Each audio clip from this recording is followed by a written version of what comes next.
Hello, everybody, and welcome to another On the Workbench session. This is number 36, and I do apologize for the disruption in all the filming schedule here. It's sort of, well, unusual times all around. And, well, since times are unusual, let's do something unusual. First, I'm going to mess around with multiple figures. So I actually have a third one here. Whether or not these are completely done during the video is not really the biggest thing about this. I think what you can see is different is that some of the fluorescent paint, and I'll show you those in a second, that's already been applied here. Try to do a little bit more with the airbrush than I've done in the past. Now you can't really see it, but there actually are some other colors that were airbrushed onto this. But I mean, for sure, you can see, here's our golden fluorescence. Basically what I wanted to see was, how does this still go through the airbrush? Because do I have to thin it down? Does it go through as, because it is thinner, does it go through just as is? I think this was just shot through as is, and I don't think it had any problem working its way through. So I just wanted to see if that would happen, because we're always talking about establishing the glow as early as possible. Now, some of you have airbrushes, and I thought, well, you see something like this and we work with it, maybe it gives you some ideas. Now, I thought we would also go, sorry, voice is going to be like that, with the transparents here. So we've obviously got our transparent green, transparent red. Think of this just like I would use the Reaper clear green and clear red. And I'm going to do some of these too with the Reaper colors. Now, I also have, we've got our fluorescent yellow. I thought I'd maybe play with that. We got the green, so I thought we'd bring out multiple fluorescents. We've never really done that in a video before. We've got some of the other transparents here too. We'll see what we can do with those.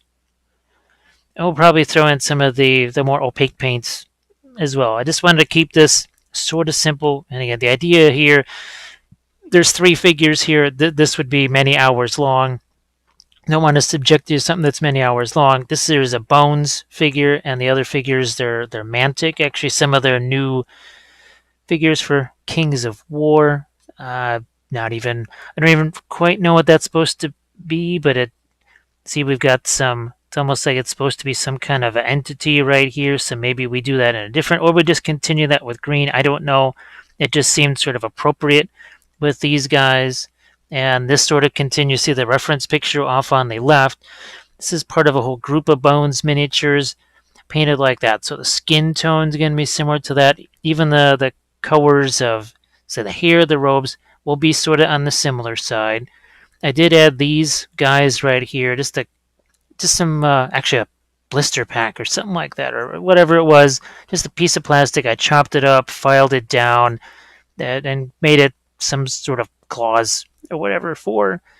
So what we'll do is we'll get the paints out here, and we're just going to start to glaze, obviously, and we're probably going to focus a lot on just, say, fluorescent green, transparent green, fluorescent orange, and transparent red.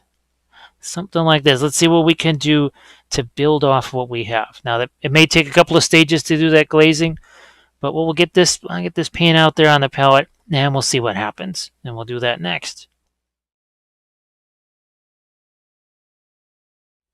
Let's see what we can do here with a couple of initial glazes, and just using water as always. What we're going to do is we'll take some of our original, obviously our original green. We're going to mix that with just a touch of that's the Pro Acryl transparent green. Now the thing is, this is going to be a cooler green than, say, something like your, the clear green.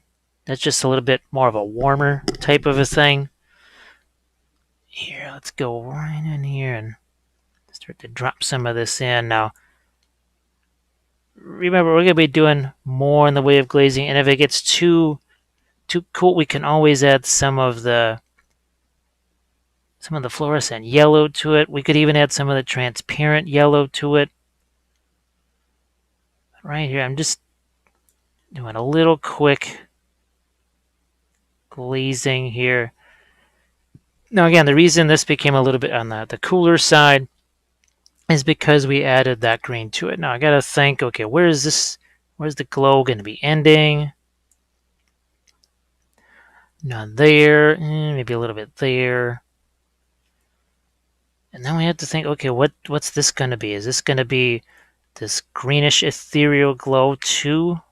Oh, what the heck? If I don't like it, I can always just paint over it again. No big deal.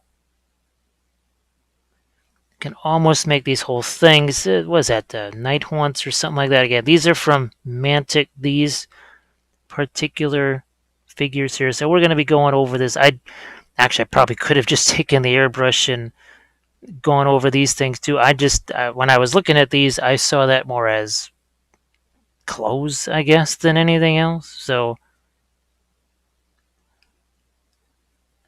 and maybe I don't really like this sort of take on it. Maybe I want it to be more of a magenta or a purple or something like that. But for now, we'll go with this.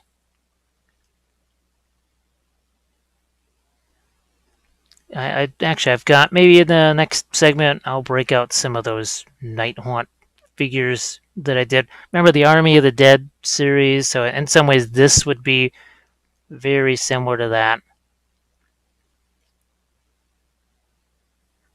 Now that's the other thing too, is that I could make this either warmer or cooler and have this be either warmer or cooler. So we could, even though maybe it's all going to be a greenish glow, maybe we have two different temperatures of it. That might be a little more interesting than just all the green. So we'll just go with that for right now.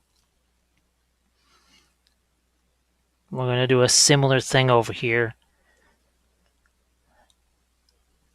Let's see how we got this. So maybe in some ways the airbrush stuff that I did on here, well, it only, maybe we don't use very much of it. Maybe I didn't save any time whatsoever. Although, remember we talked about the shining a flashlight on miniatures and those kind of things, just to bring out the lights and darks in advance, so you get a little bit of a sneak preview of what they're supposed to be.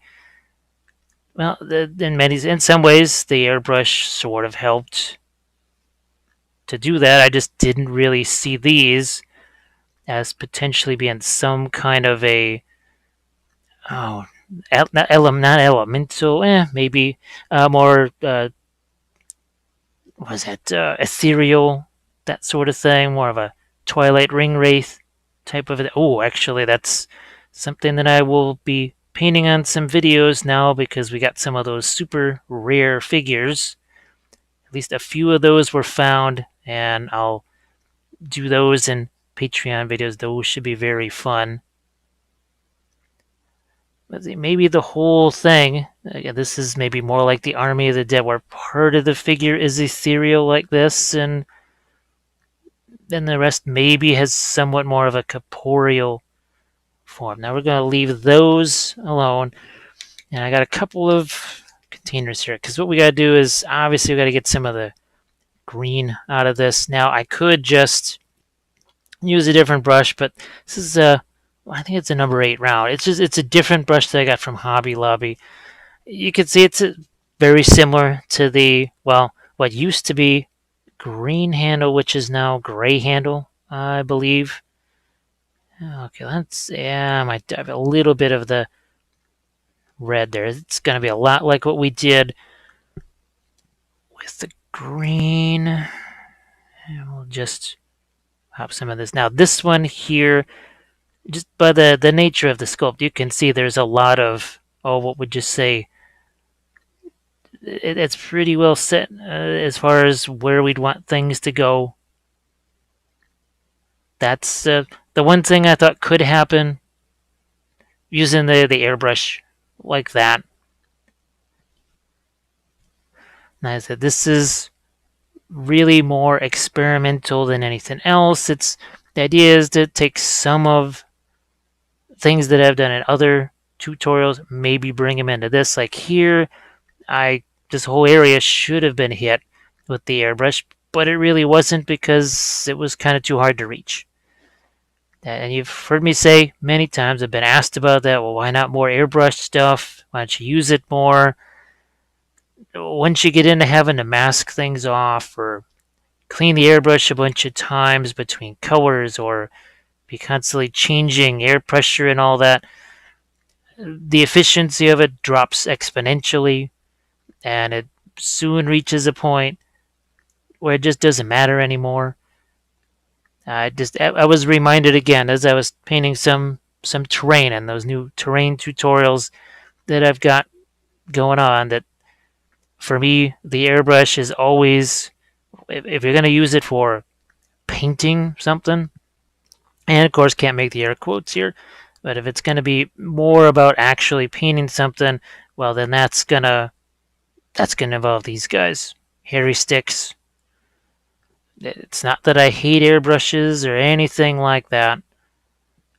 They're really useful. They're definitely very useful, but useful. They have their uses, and there's uses that I like them for, and there's other uses that, for me, anyways, they're just not so efficient.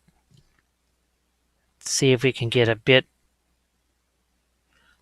I'm just gonna go a tiny bit more towards the red with some of this in a few places here.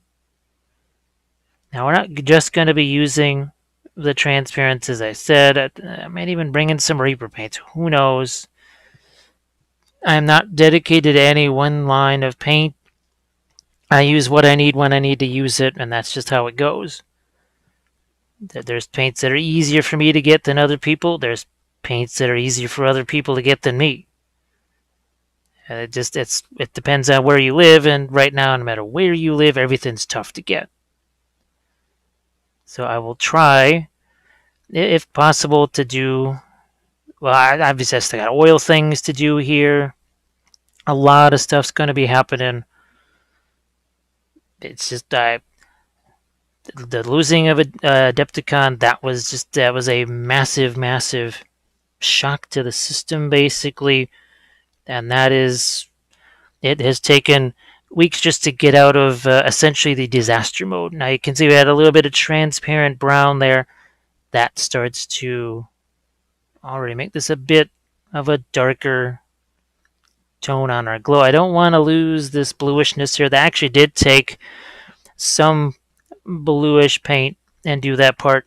And by the way, I started out with the regular Stano Res primer, as always, but the colors that I put on here were actually, I was spraying the Pro Acrylic colors there.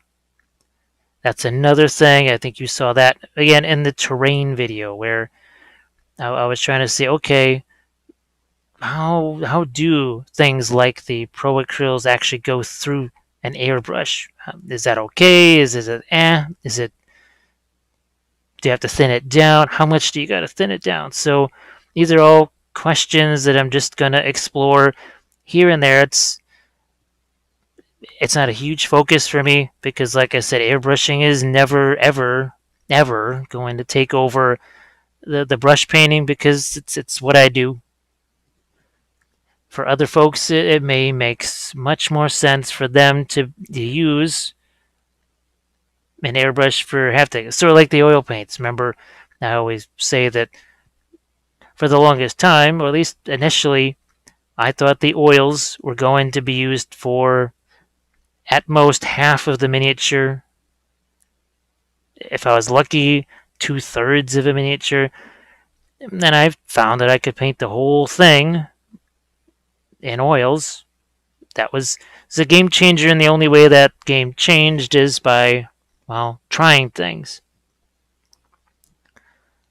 And yeah, it's not going to look like anything much like when we're doing our regular non-metallic or OSL. See, this is going to be the reverse. This is one of those things where, well, wait a minute, the stuff that's supposed to be light is becoming darker. What's the deal with that? Now here, I took some, this is regular, that's just regular Pro Acrylic paints there. I think that's the blue black, and we are going to hit that here. Mixed it with a touch of the fluorescent green, and now I think as we add this, you'll See a little bit of a change in that, at least the way the green looks that we've applied already. Now the rock, obviously, that's gonna, let's see what color we're gonna make that.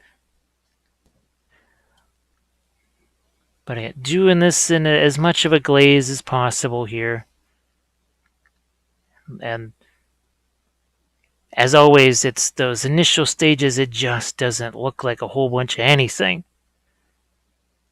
And I'm sorry, there's never going to be a situation where it just looks all pretty. Now I've got a little bit of transparent purple. I'm going to shove some of that down in there. And then we let some of that work its way out here into this mount. So it's, I don't want it to be all just greenish or a grayish green. I'm trying to actually get some different colors. This is supposed to maybe be semi-corporeal. That could be an interesting take on it there.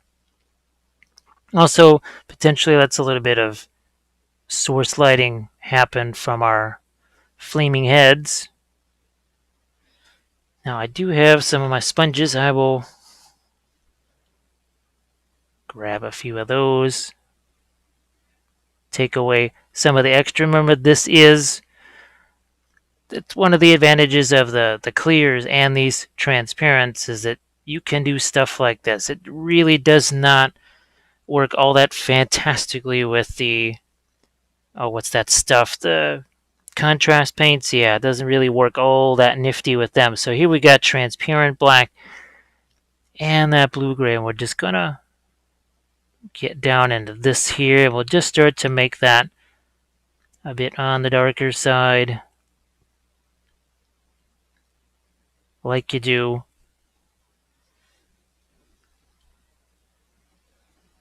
Getting in a bit of green there, and just get some of that liquid out of there, and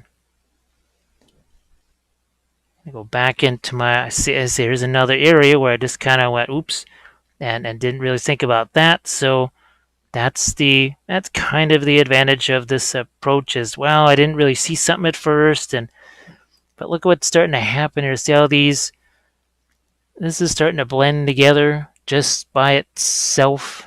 I mean, not by itself. We're manipulating that, of course.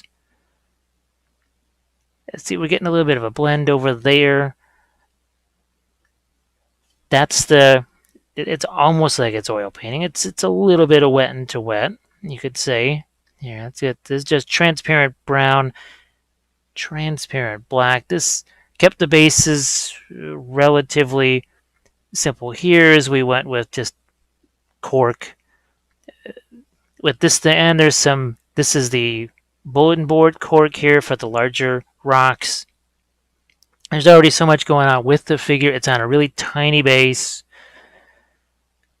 And it is meant for gaming as well. So that's why it's a little bit, that is somewhat simpler from the bases we've typically done. There's no texture roller on it. There's no texture plates or anything like that.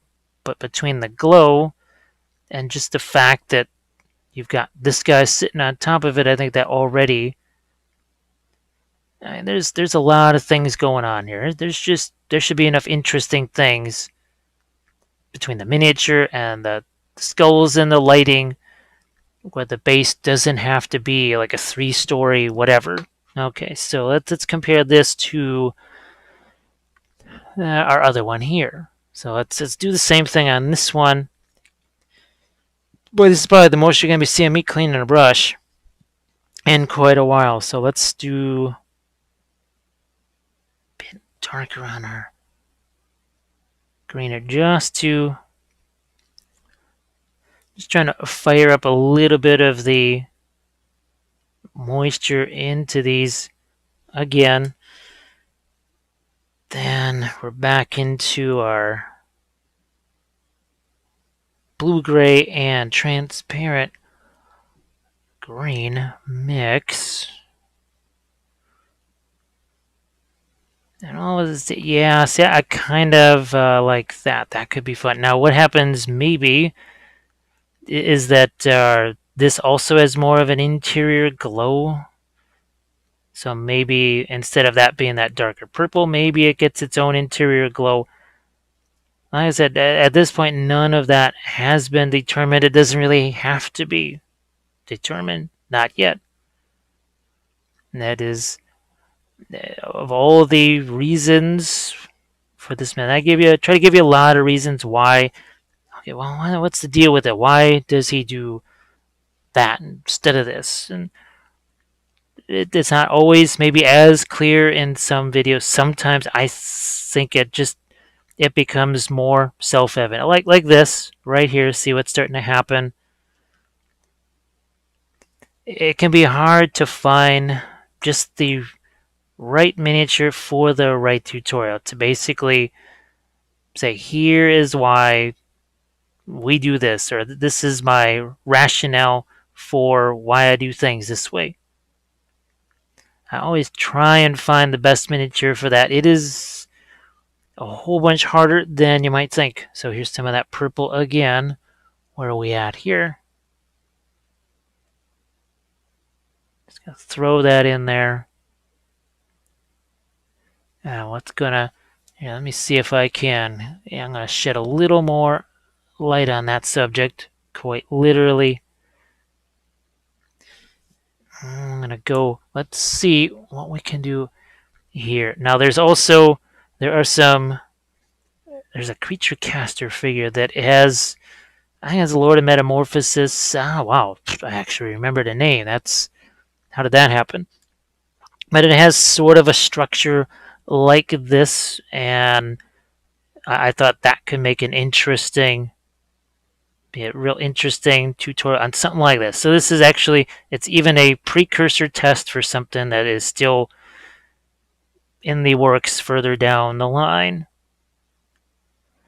So I think now you get a little better sense of what's supposed to be happening here. You see your glow there. You see a little bit of mixing of things. Let's hit our base here.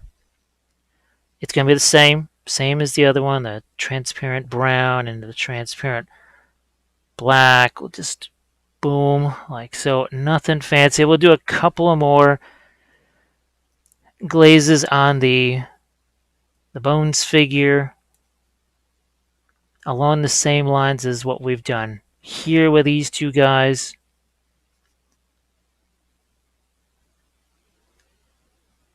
So let's get to her. And now the interesting thing about this is that, well, we already did a lot of the darks here, and we want to make sure we skip some space, would you want to say, for those cooler shadows, because that's well, you see the picture on the left, right? That's going to be a cooler shadow.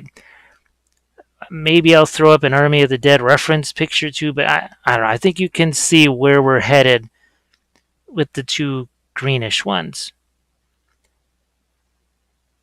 So this again, sometimes I'll wipe some things away here.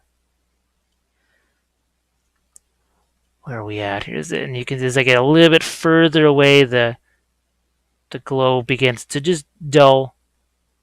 And especially up here, because we've talked about it before, when you're at that point that's the farthest reaches away from where your glow is, well, it becomes less of a glow and a little bit more of a, I don't know, less shiny, something like that. It does get reduced.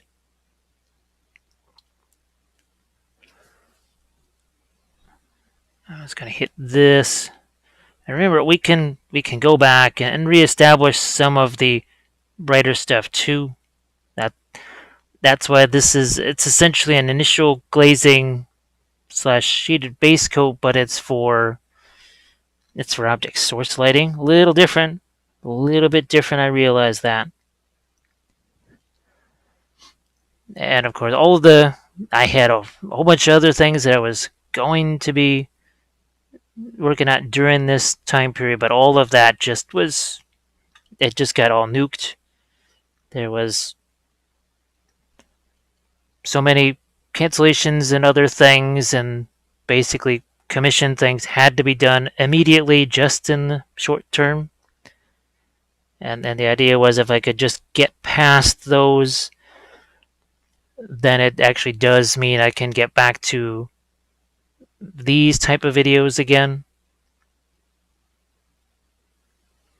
You can see now we're starting to work our way away from just the reddish colors here on the base, and now we got more of the grays, more of those browns. Now as I work down here, I'm going to let that dry, and then we're going to start to work in some of that. You're going to see a lot of the blue, that blue black. You see some of the transparent purple being mixed together. Maybe the purple and transparent black also mixed together. Like there here. Let's just grab some of it. So we got the transparent purple. Grab some of the a touch of the blue, and boom, and some more. I just let the transparent black mix in there. And for something like this, I might even use a bigger, broader brush. So this is essentially the straight up, that's the bluish gray.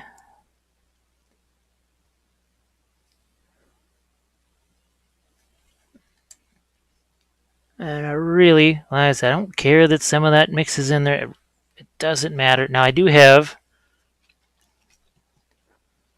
sponges like this, and that's actually very helpful right there, because that's just something I would already have to do. So that is, like I said, it's the early stages of this, right? That's the whole point of these things. Now I'm also going to try and be very vigilant on how long some of these segments are, and I'm just going to have to, in a few minutes here, I'm going to have to move on to the next segment, because what I don't want to see happen is what happened on a couple of those videos where a segment went beyond 30 minutes and all kinds of weird things happen to the sound and everything else. So like, I might even just continue this into the next segment, actually. So as I do a little bit more on the greenish ones, then as those dry, I'll go back to this, which is another reason why I wanted to do an episode like this, so you get to see this is much more. If you want to see, what is it, a reality show of what's it like having to actually do this sort of thing for a living, well, this is more what it's like, where you work on a whole bunch of different unrelated figures that have nothing to do with each other, except maybe they all involve object source sliding. Now, these clearly not any colors in particular that match, except maybe for some of the blue-grays. So again, just hitting something you can see as we get further away from the glow, things just get darker. So that's what I think we're going to do. We will pick this up. Yeah, see, so this is very much, instead of the establish the glow after doing these glazes, we're sort of doing those darker glazes after establishing the glow. It's a little bit of things in reverse. I know I try to throw these new things at you as often as I can, but without it being too radically different. So we did several object source lighting videos. Oh, what would you say? The other way? I don't really know if there's a better way to put it than that. But we did them in a little different way. And now we're doing these, just taking that same principle, but maybe putting a twist on it. We did more with the airbrush. If you say, do I have a preference for one or the other? I mean, naturally, you're going to say the thing that you've done more often, right? The thing you're more familiar with. So I'm not even sure it matters. And either way, I was going to be doing a lot of glazing and such. This is really more of the transparent black. It's working its way in here. Every so often, I slip some of the blue-gray in there. You can see that color temperature that I'm always talking about, especially when you get into the object source lighting things. Big into the color temperature difference. Alright, so what we'll do is I'm just going to finish up these glazes here, and we're going to move on to our next stage where we do maybe a little bit more of the darker glazing, but now we're going to start to fool around with those middle tones here. And we'll be right back with that.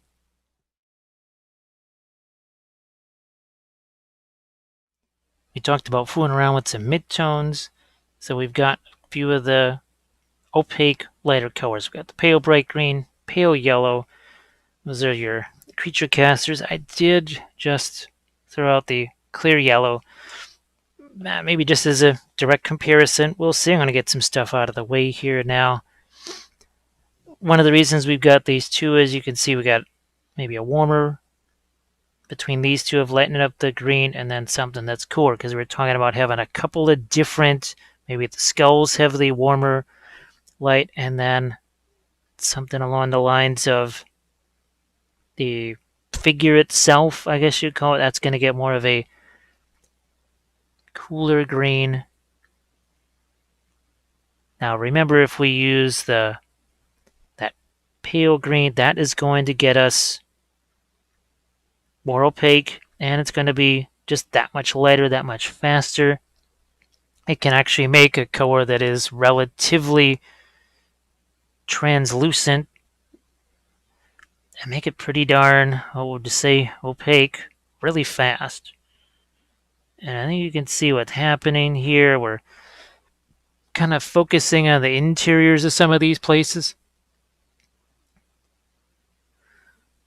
Like I said, it's going to be on the messier set. I think I can actually turn up our brightness here a bit. Where are we at over here? So these, I don't want to call them flames. Think of them more as wisps or something like that. Again, thinking along the lines of some kind of ethereal effects. Just like the skulls. Just like those skulls. Now I've got other videos where what is that on his arm? That's some kind of a critter, it looks like, on his arm there. Okay, well, didn't know that necessarily, but now I almost dipped down on to the skulls there with the warmer or the cooler green effect. So we want to keep that up here, like you do. Man, I see with this other arm over here, it's got to be tackled.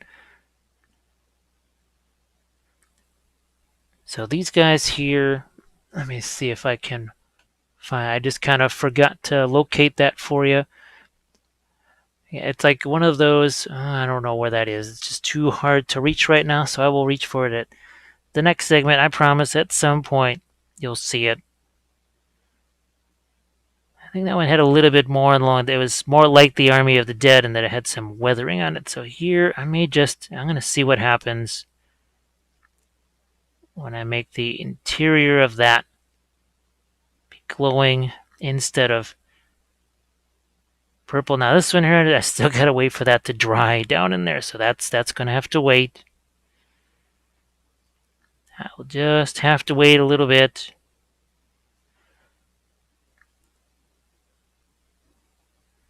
So again, focusing on essentially the interiors to kind of give it that inside out glow, I suppose.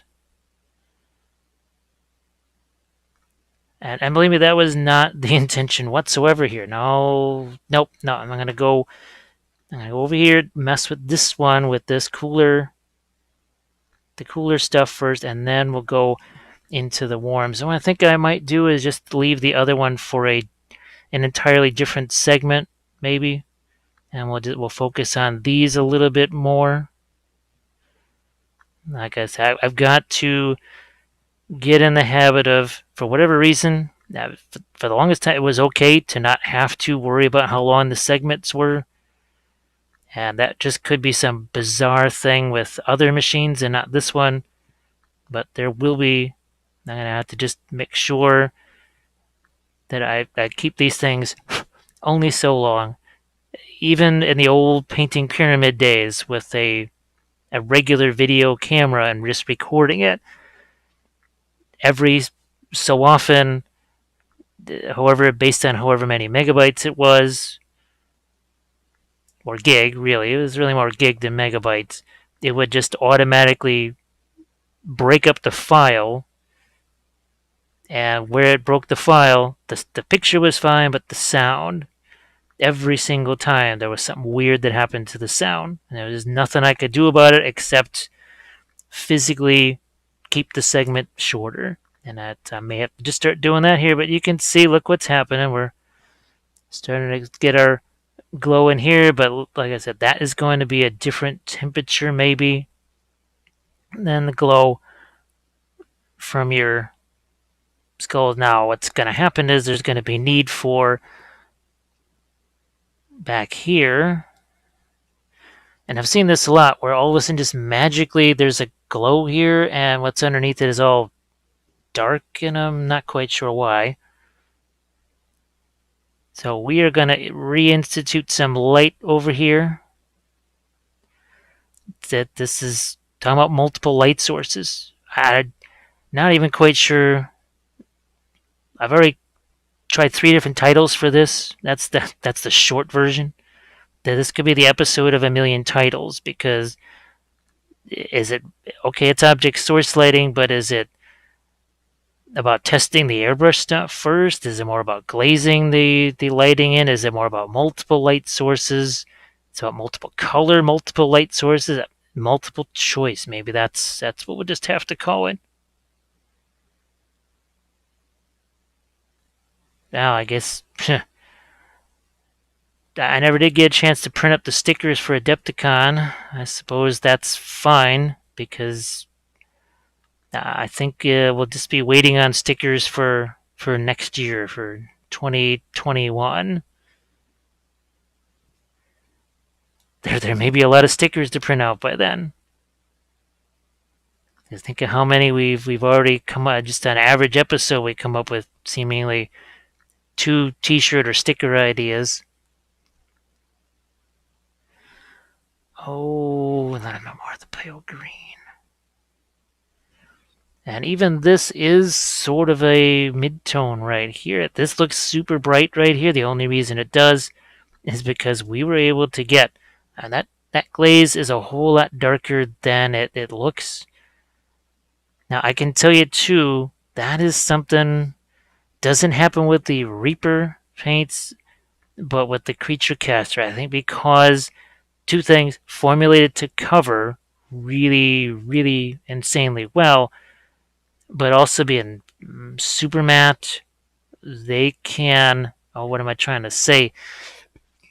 They can sometimes dry or seem to be lighter than they are once they're dry. And I have a feeling, above all else, it's just how matte they are. Because I've used some really light colors or put them next to dark colors, and they still don't look light enough. And I said, okay, there's no way, because there's the context of what it's next to, well, and the fact that it is also practically a yellow white, and yet it looks more like a white-ish color. Same deal here. Let's extend this out. Can't just end suddenly. I see this all the time on swords and cloaks and anything that's supposed to be flaming. Is that it's not like the flames themselves are executed relatively well. the problem is, well, they're completely out of context because there's like the magic sword or the cloak or whatever it is, and then flames just instantly shoot out of it, and they have zero lighting effects. And by zero, I mean absolute zero. It's like minus 400 and something degrees, whatever, 473, whatever absolute zero is out in space. There is zero, even a hint of color or glow or whatever. So that is what this is for right here. And again, this I've been waiting to see what I would do with that Metamorphosis Lord, if I would just leave him on his own base or put him on one of mine. And this is essentially deciding that for me. I've been waiting a long time on him, and I've got the figure itself prepped for the longest time. I've just been waiting to say, okay, what do I do with that? So let's set that one aside, and now we're going to go back to this one here. We're going to get into the warmer greens. And sorry, my voice is just doing weird things. It's just kind of the way it's going to be. The weather is getting strange. Well, everything's pretty much strange, but you can see even now the effect that that yellow has. At least I hope you can. Now, I know sometimes the fluorescents make the screen just, or the camera just kind of go, whoa, what are you doing to me? But this is definitely much more along the lines of yellow here. We'll start to drop some of that there, and I'll go back into our, again, this is our fluorescent green. It's mixed with the Reaper clear yellow. Let's not forget our other skull here. But the same sort of lighting principle applies, that inside out, right? Going a little bit inside out. Let's catch some light here. And I think, yeah. I can see it on my screen. It actually ends up being easier to see in the final video than on my screen for whatever reason.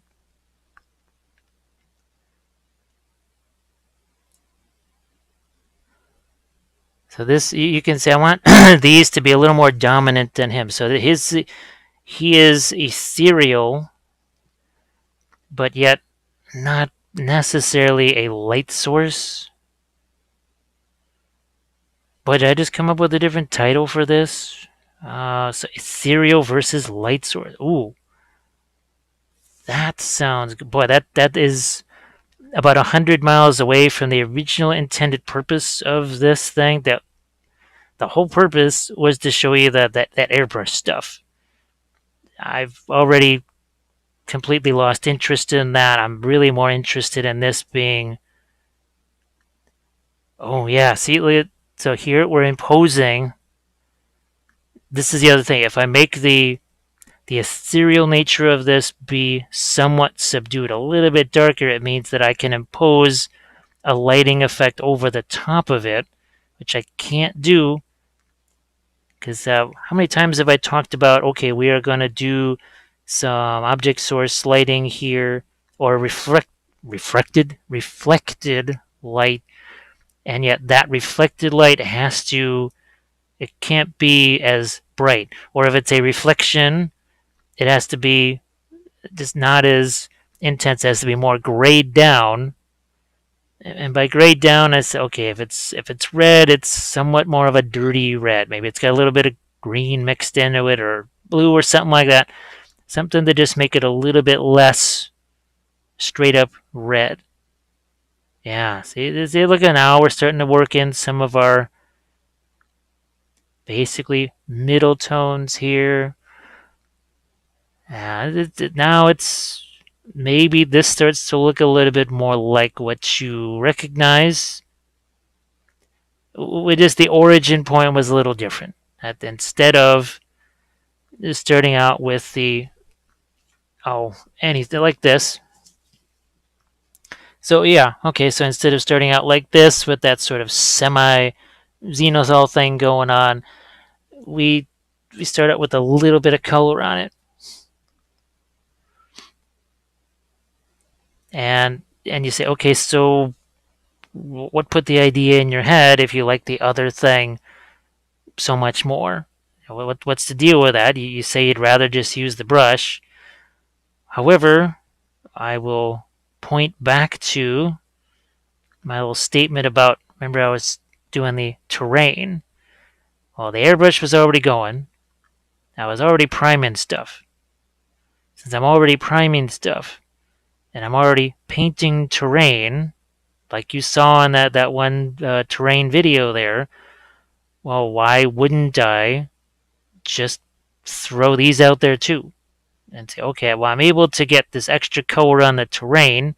Now, I can tell you right now, there's no fluorescent paint on the terrain, although there will be. There are some terrain projects in the future that are actually going to be done in object source lighting. I don't think you've seen too many terrain pieces like that, so that should be fun for you. And that'll be part of the basing and army painting tutorial pledges for sure. Oh no, that's just some kind of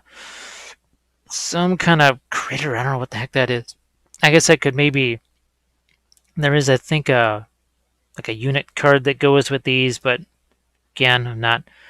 It's this time here. It's a little bit less about the unit or the army or whatever, and it's just more about the idea. Mostly because, well, we got so much time. I only have so much I can talk about. But now look at that. See how different that is. Now, actually, I might turn my brightness down a touch on the contrast and a touch on the brightness. And now we're going to go back in. Again, this is going to be even more middle tones here. But this, less of the fluorescent here. Less of the fluorescent, more of just the transparent green. And that it's cooler now. Definitely a bit on the cooler side. So what we're going to do is most definitely we'll save the figure with the orange. That will be its own segment. We don't want to mess around with that. Don't want to. Again, got to keep these segments a certain length, and that's a good way to do it. All right, so what I'm doing here is trying to get this set up for at least right over here. Where's my, here it is. So this is some of our blue, gray, and then we're mixing it in there, making basically another little color for ourselves. And look at that. So this is another way to, I don't know, this is the word shortcut always seems to be a dirty word, but we're sort of shortcutting past, instead of having to do endless layers of dark to light, we kind of just shortcut right past that here by grabbing this sort of a middle tone and working in the middle. See how we're scumbling that too? That's another little thing. But look at this. So instead of belaboring this transition, we access the color, get sitting right there. It's there waiting to be used, and that's what we did. We went ahead and used that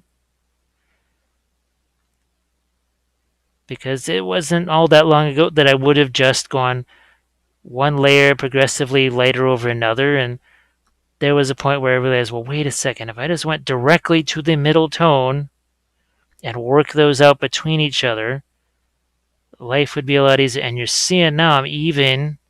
So I'm going to take some of that, the color of that cloak, and we're bringing it into the other areas as we get out towards the ends of the hands and arms here. Again, it's taking the easy way. Let's say that instead of shortcut, let's just say we're taking the easier path to some of these transitions here. Now that is drying out. Let's see what happens here. Okay, we are going to. Boy, I'm really tempted here. The thing about leaving this dark is that The object source lighting would have somewhere to go, but we want this to have an interior glow, I think. So that means, and I still completely reserve the right to absolutely change this when I wish. Up here, though, remember we were just talking about, well, wait a minute, I thought the object source lighting was supposed to be subservient, or keep the other stuff subservient. Well, it may yet do that, but remember this is also further away from the skull, like these areas here, the arms and such. So sometimes it's, oh gosh, I know it's people do like a, or prefer a, what is that, a 100% of the time? It's like it's always this. It will always be this every single time. And I know it can be a bit frustrating because I don't offer you those one size fits all solutions. I offer only complexities. Ooh, oh boy, somebody remind me of that. I offer no simple solutions, only complexities. Oh, wait a minute. No simple solutions, only options. Speaking of options, I am liking this. So I took more of the transparent green, and you can see it's not just darker. I think you can see the temperature difference even now, and this is still at a relatively early stage. So enjoying what's happening right here for sure. And it's still dark there. We start to actually work in here some of the, yeah, some of the midtones there too. So it's, and I know it's not always a pure midtone, like an absolute midtone. Sometimes we careen to things that are darn near shadows and some things that are darn near highlights. Again, I offer no absolutes, only solutions, only options. No absolutes, only options. There you go. It doesn't get much cleaner than that. That could be on a hat. That could be tattooed on your forehead for everyone to see, and you remind yourself every time you looked in the mirror. And of course, it would be a fun icebreaker, a talking point with people you've never met before as they inquire about your tattoo on your forehead with my mantra on there, or mantra, however it gets pronounced. And one of you say, okay, so how did you get to that color? Well, the brush was dirty, and it kind of mixed with the other paint that was in the brush before, and it made it that color. So there was no, like that right there, there was no strategery involved in that. It just happened to be painting. And as you can see, we haven't cleaned the brush in a while. And sometimes the benefit of not cleaning your brush in a while is you get a really nifty transitional color like that. So happy with that result. Keep going here. And that while I have this, and while I've got this working here, we are going to go back to our other and work in some of this. It's almost like a jade type of a color that's working its way in. And that'll be the last thing that we do on these guys before we return to our more fiery subject matter. Yeah, get a little bit more of the fire effects working on our, what ironically I believe is supposed to be a Reaper Frost Giant. And yet every time I painted that figure, it's always been as some kind of fire, flaming, whatever thing. Although this is kind of a hybrid because of what the skin tones and such are. It's really more just the lighting of it rather than the fact that it's in some way molten itself. So you can see what we're doing here with this almost sort of a teal color here. Now we will also go back and probably reestablish some shadow type things here with that blue black that we used early on.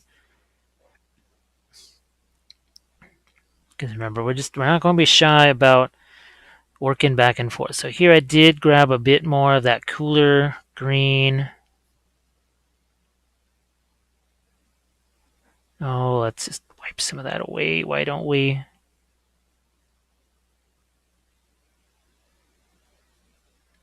How's about a bit more over here? Yeah, all of the see, it's starting to get some fun little action happening here. And this is, I hope that when you see something like this, because most people, they would tend to look at just the idea of this and be absolutely terrified of it, paralyzed, but never ever actually try it. So hopefully, just this, where I'm just kind of wandering around here going, oh yeah, let's make that a little bit more of a jade type of a green there. So really fun, yeah. Having some fun with that. But that's just about going to bring us to the end of this phase on these guys. What we'll do now is we are going to take our, what would you say, our warmer colors here and do that. We'll do that on our fiery frost giant. I guess we can maybe call that. How does that work? I think we'll call it that, the fiery frost giant. We've been successful here with these midtones. Midtones, they're different temperature. Again, some of them are lighter than others. It's almost as looking like a shadow color, but then in other places, it looks more like a highlight, depending. Like over here, it's all about that context, remember? You put a color, especially if it's in that middle range, you put it next to something that's dark, it looks one way. Next to something that's light, looks another. That's the whole point. That's another way, I guess, of thinking about middle tones. All right, so we are going to get to our fiery frost giant, and we'll do that next. Let's see what sort of middle tones we can pop into this one here. Now this is going to start off with maybe something more towards the warmer side here, and that is just like we did with our other guys here. Again, that's the golden acrylics. And there's always something interestingly enough just about this orange one. I think I think the magenta one can be sort of the same way. Not all, oh gosh, I don't want to, not all of the fluorescent paints just act the same way. Blue acts very differently from the orange, and the green acts differently, and the magenta acts differently.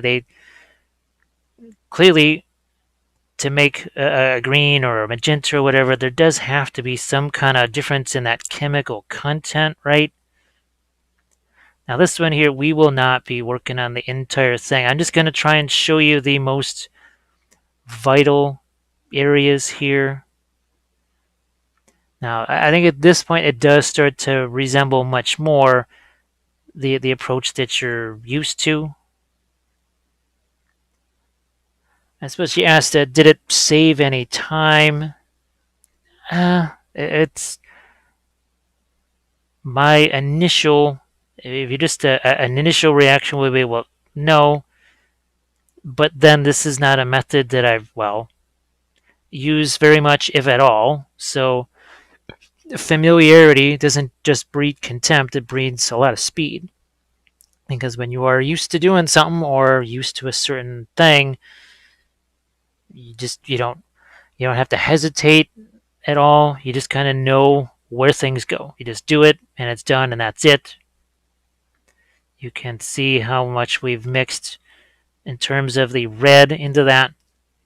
So it has a glow, but now a little bit less fiery. Now, as always, we're sort of souping up the amount of glow that these two little magic skulls have because, well, I mean, the whole thing is pretty much a fantastical creature anyway. You try to have some, those little slices of realism, for lack of a better term, in there. Don't have to be a completely held hostage to that, though. Because it is a miniature, and sometimes, or was it the message that you want to convey with it, or just how you want people to see it? Sometimes it's a little bit more important than, wow, boy, would a flaming skull really project light this high? Well, I have not had the opportunity to check out lots of real life flaming skulls. And I suppose we could research that. I mean, there is that thing called the internet. Not quite sure. Well, you might want to erase your search history pretty soon after maybe making that inquiry. So I think we're gonna go with our instincts on this, and we'll just see how we. This starts to be a little bit more organized because we start out with the lightest stuff, then we started to go down into the darkest stuff, then we hop back around the other way. Now, I go back into some of the lighter yellow here, just a bit.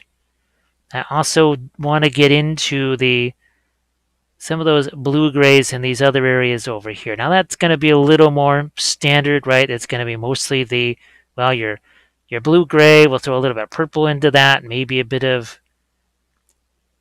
greens. And you can see we're starting to even think about the underlining or underlighting. Sorry, not underlining on some of those things.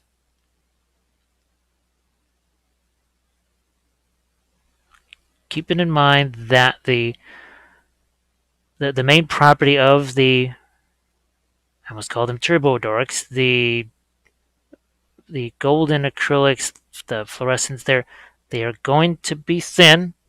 So what I might even do at some of the later stages of this, I might even grab, say one of the brighter creature caster yellows just to have that opaque so I can really make some really bright statements down here. Just trying to think about a few areas of light here.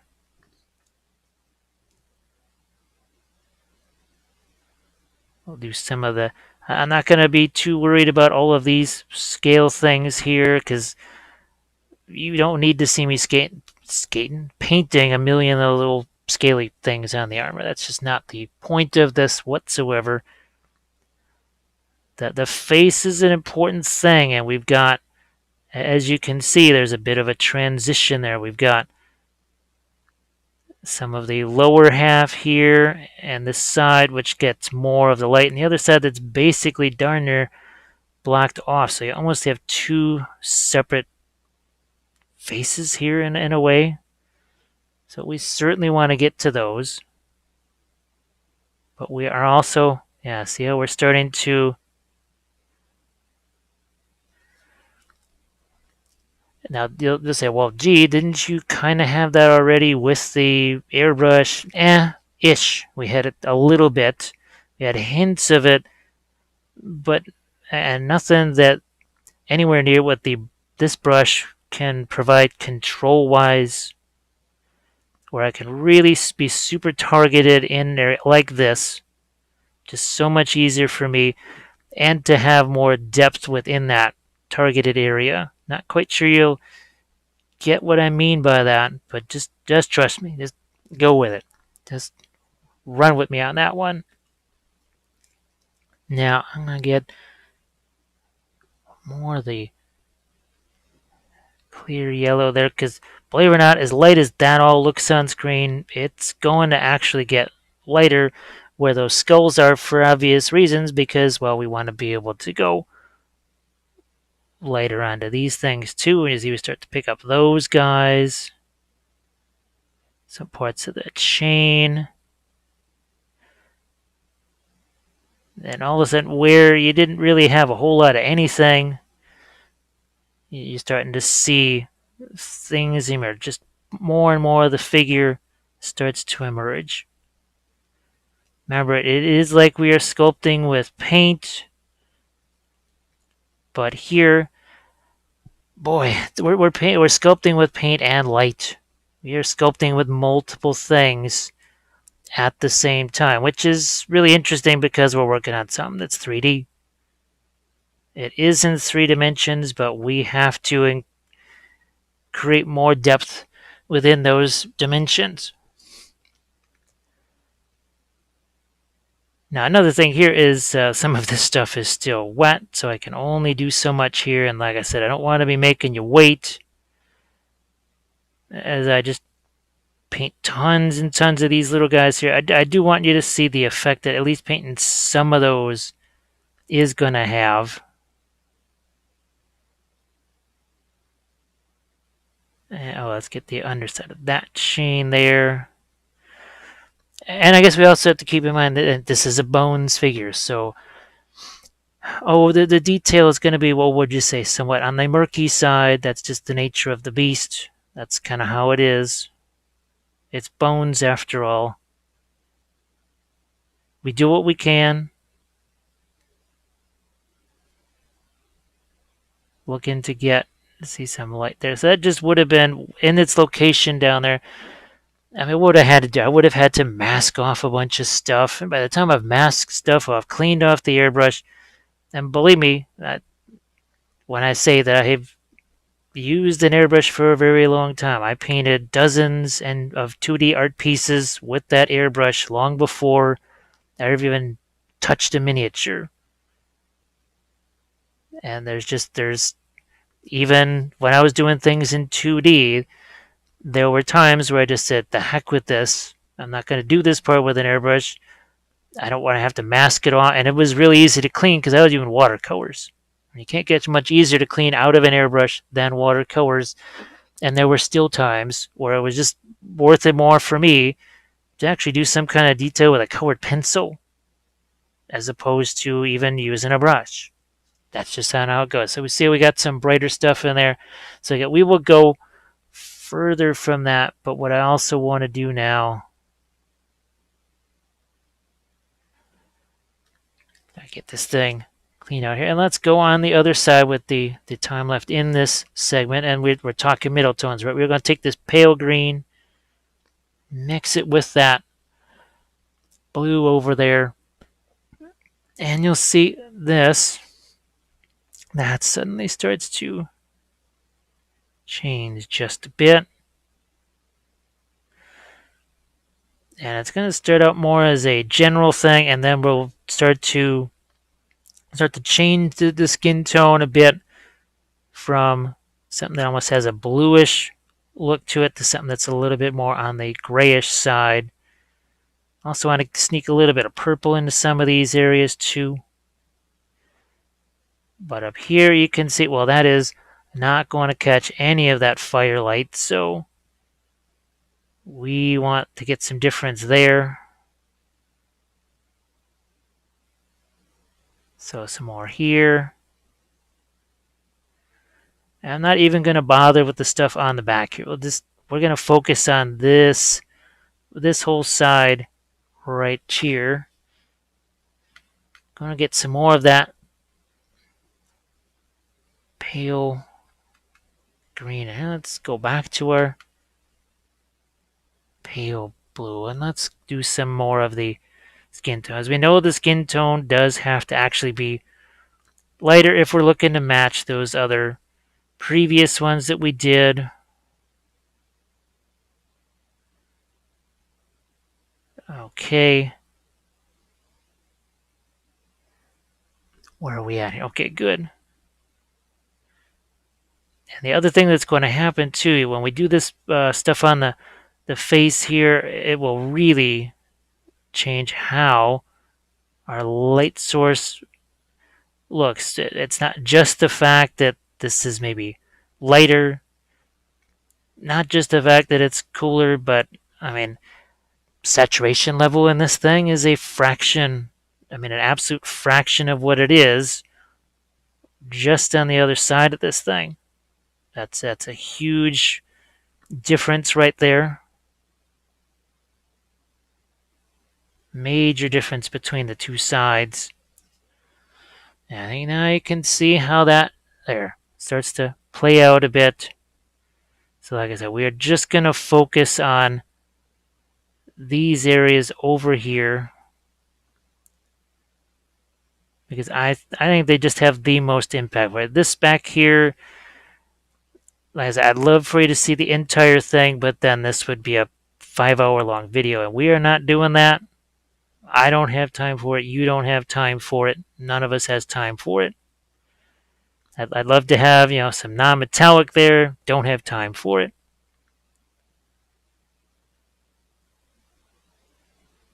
But this is really what it's all about here. We're trying to see. Now look, we established light over here, but that remains dark.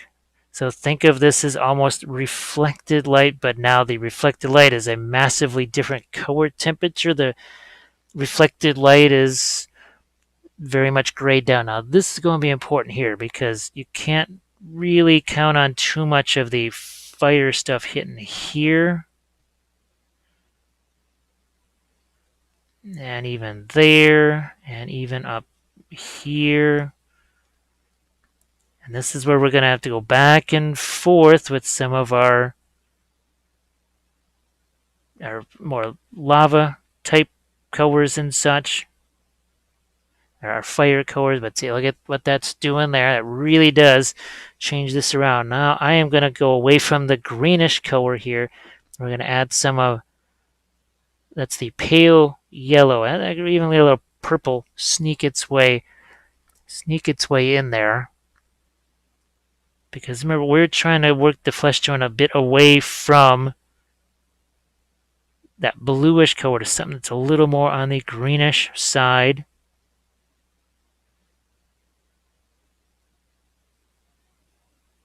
Yeah, this will be skin tone up here. This definitely over here.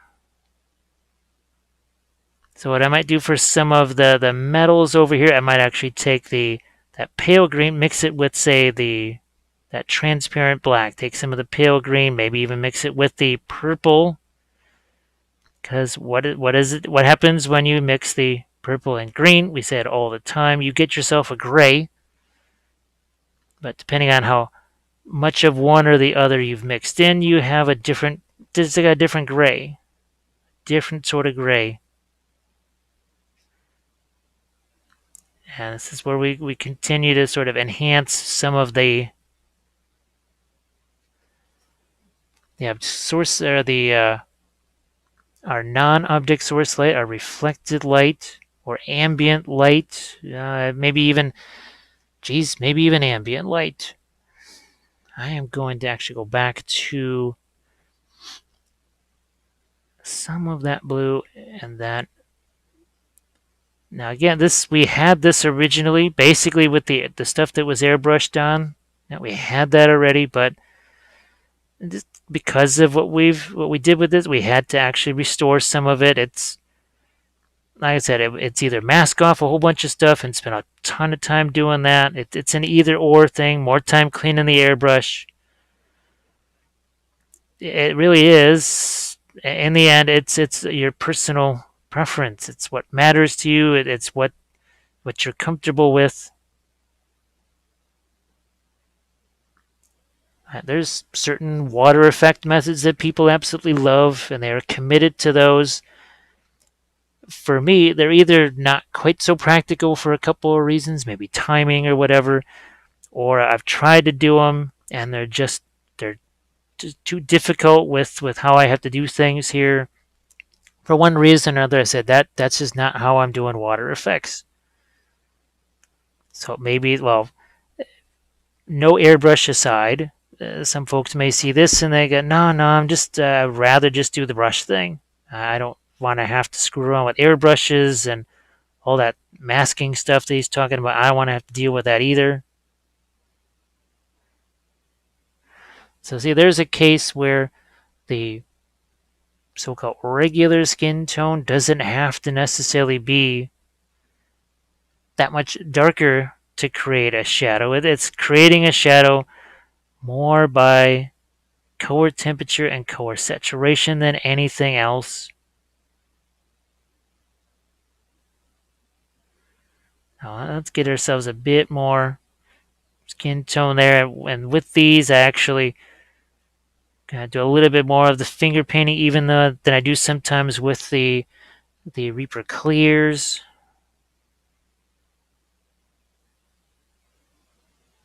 Some more there, and we'll keep working here with our.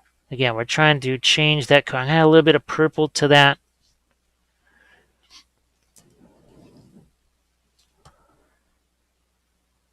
Because obviously we're going to do at least one more segment to this here. Maybe one more longer one and one more shorter one, just to try and get you the full effect of what we're doing here.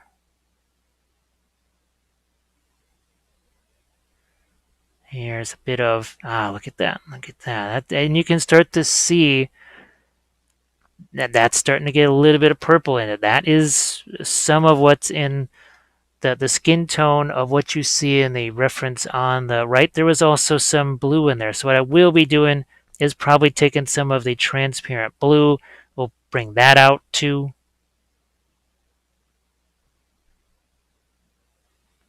Yeah, I think we'll bring some of the transparent blue out here and we'll work some of that into the skin tone, almost basically as kind of a what would normally be, I suppose, more of the 5 o'clock shadow type of a thing. So we'll do some of that too. Like I said, as well, it's a Bones miniature through and through. There's only so much you can do with it. There's some of the detail gets lost in the fog of war. We'll kind of put it that way. I'm gonna go even more intense here because this is really the important bit here is seeing these light sources like this.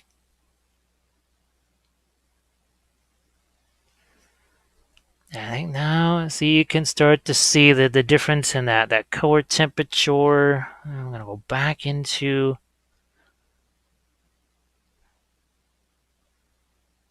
basically what I did was I tried to re-wet that area a little bit and then go back. Now here I see this as blocking any kind of light shining on that.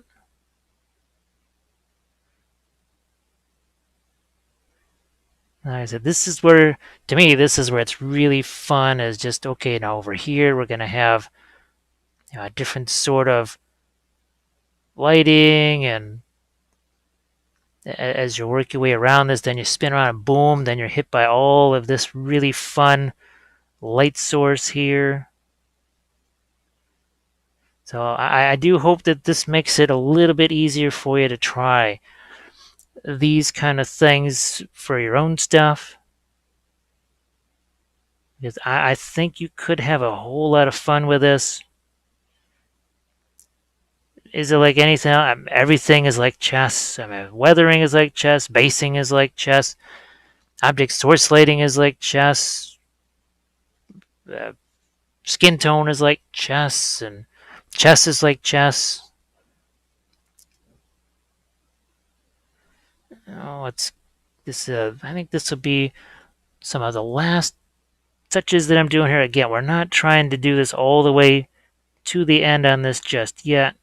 All we're trying to do is really work out the differences here. We're also gonna not let her have a fiery eyeball over there.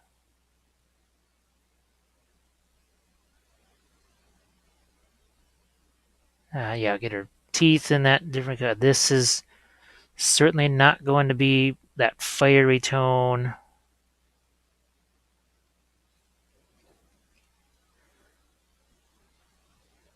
So let's have a little more here.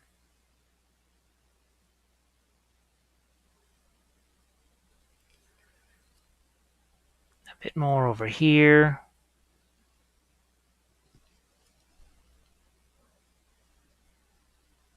We'll get some skin tone over here, and now we're going to go a little bit, I take some of that fluorescent green over there.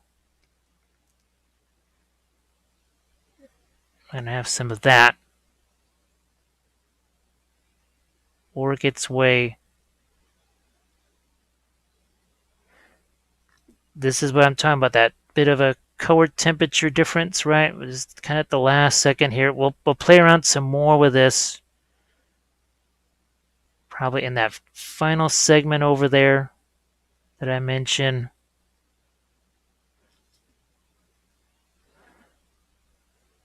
I think, I see, I gotta get that some kind of armor color in there.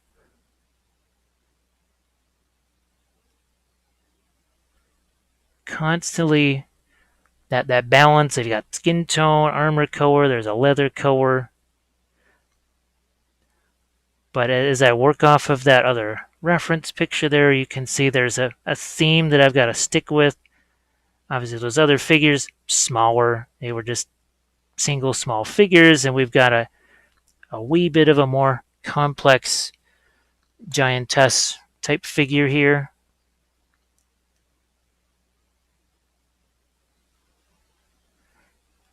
And this is another, see, a little fun thing right there. You have that light on the opposite side. It just gives you, it makes the lighting of your fire effect be that much more dramatic. And we're going to go even more into some of that greenish color here. Some of your gemstones here.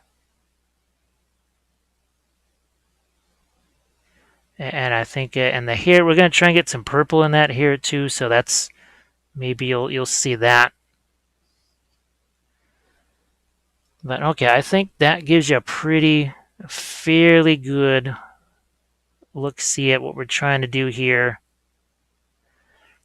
To sort of accent between the color of things, the temperature of things, the saturation level of things. That's a whole lot more emphasis on our lighting right there. So what we'll do is we'll go back to our, now actually we're going to start back up again on this, and then we'll work towards our greenish glow again, and we'll be right back with that.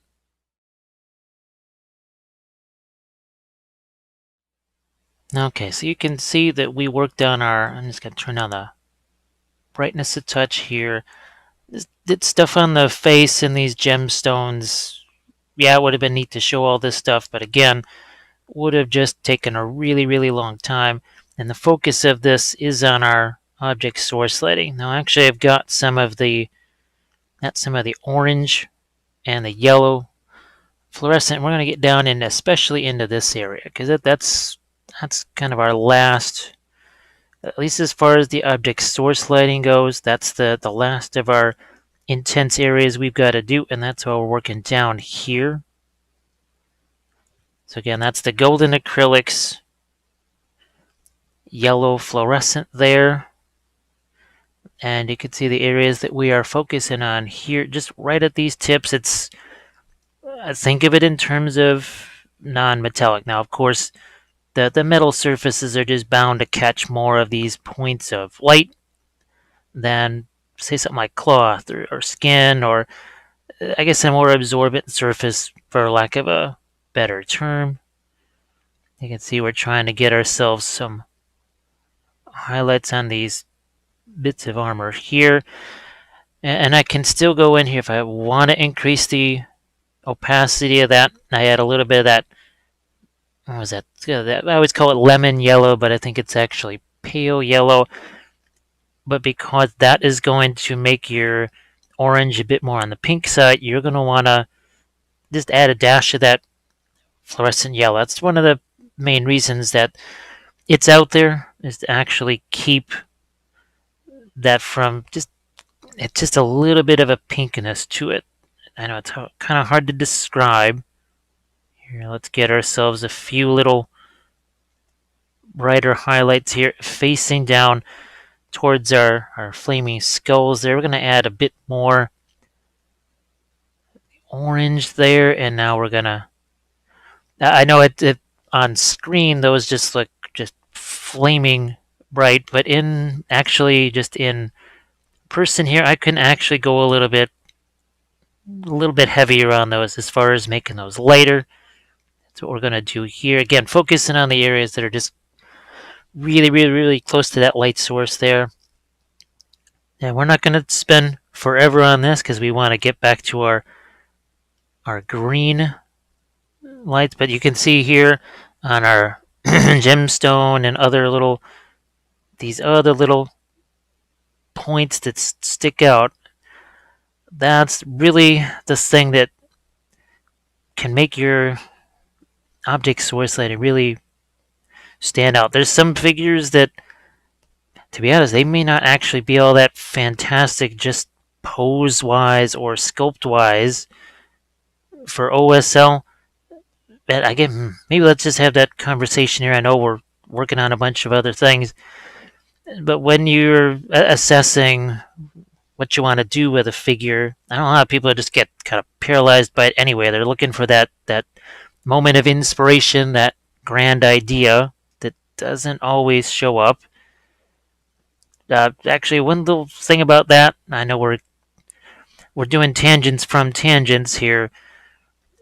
Well, since it was getting to be miniature painting contest season, well, that's gone now. I know a lot of people just struggle with ideas for things, and maybe that's, instead of trying to struggle for that one perfect idea, sometimes you just do either something that you like or just maybe something that you haven't tried before, something new.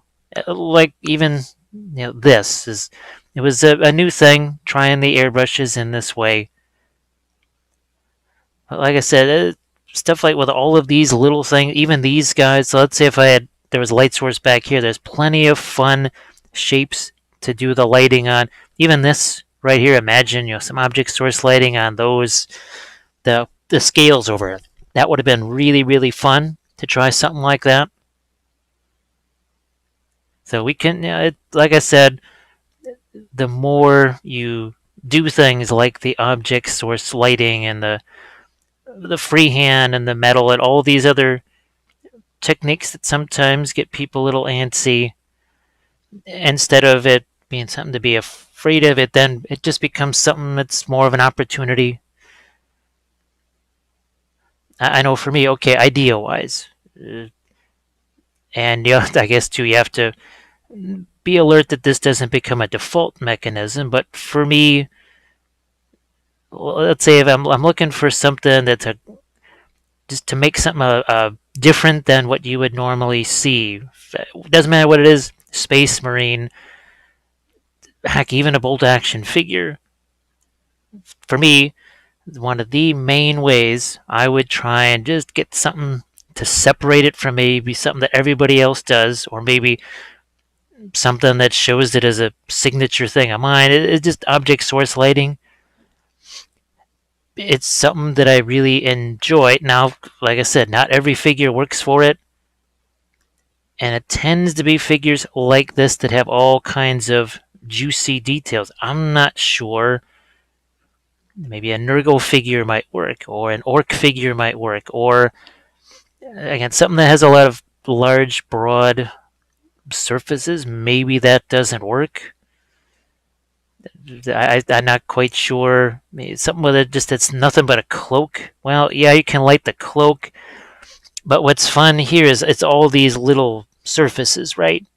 And that is when you look at this and you say, okay, what really strikes you about this? Well, there's all these little points of light here because of the shape of the sculpt makes this one more ideal. This whole project that was done for the Witchborn, Kickstarter there, not Kickstarter, but the Witchworn game. A great friend of mine for a long time, Corey. That's his game, and he needed for his Kickstarter backers a bunch of the Bones figures painted to match one of his like the Twilight faction, one of his new factions, and this was sort of the color scheme they wanted. Object source lighting was not part of it, but what was desired was this cooler kind of a not a drow, yeah, drow style flesh tone. No, the drows are very the dark elf. That's it. Because drow, that I've already got a video on them, and that's almost more of a purple type of a skin tone. But something like this, where it is closer in range to say, that sort of pale grayish flesh. Well, what better way to act as a nice little foil for a whole lot of pale gray flesh and dark gray hair than something as bright as object source lighting? It's really the perfect thing to make that stand out. And that was one of the reasons why I chose it. Another reason, too, is that, well, these are Bones figures. Now, while this would also look fantastic on regular miniatures, it does help on Bones figures where detail is just going to be, what would you say, it's going to be very soft. I mean, even on these things right here, they're not in line. Some of them are barely even there. Some of them have crazy mold lines running through them that I can't barely touch or do anything about.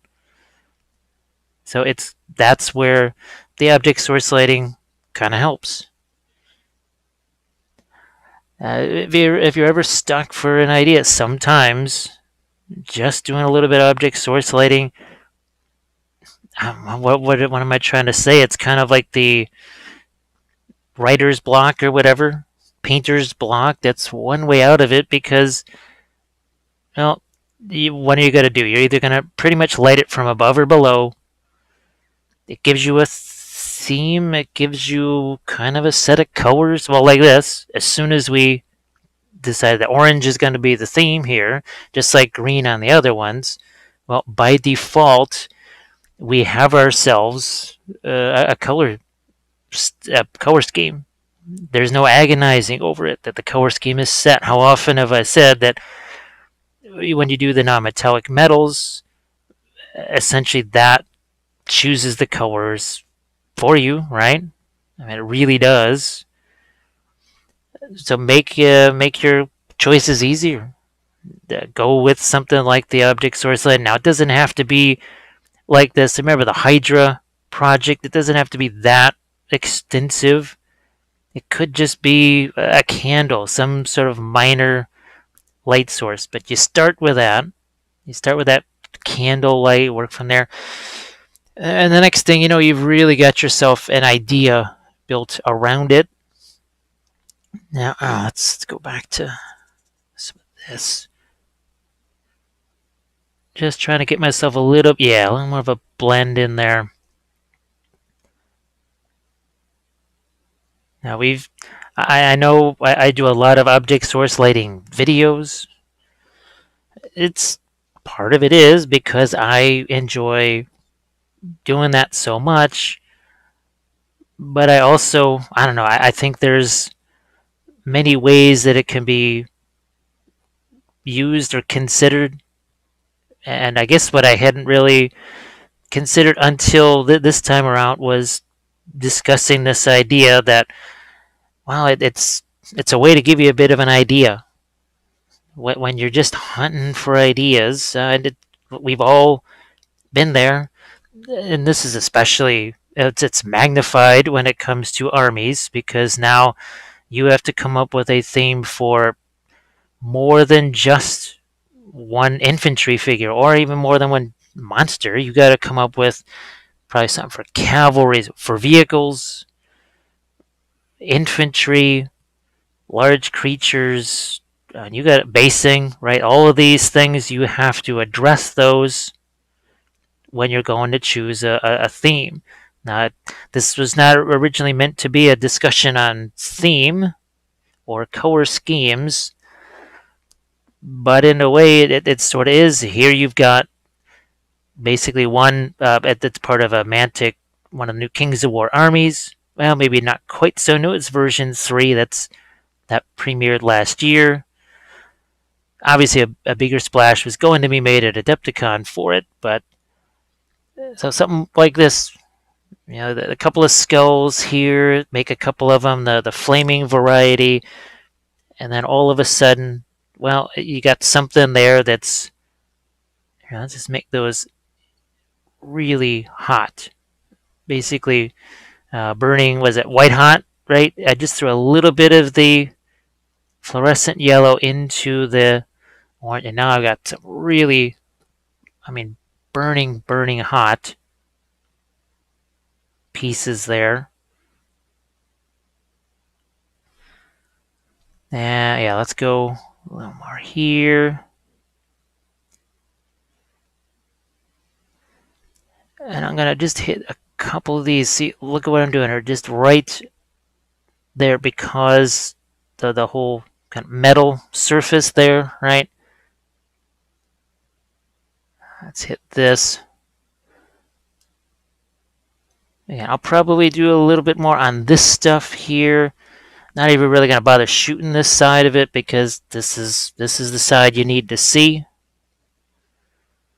Let's see if I can't do. I'm just going to try and get these teeth real quick while I got the color. So I hope you don't mind.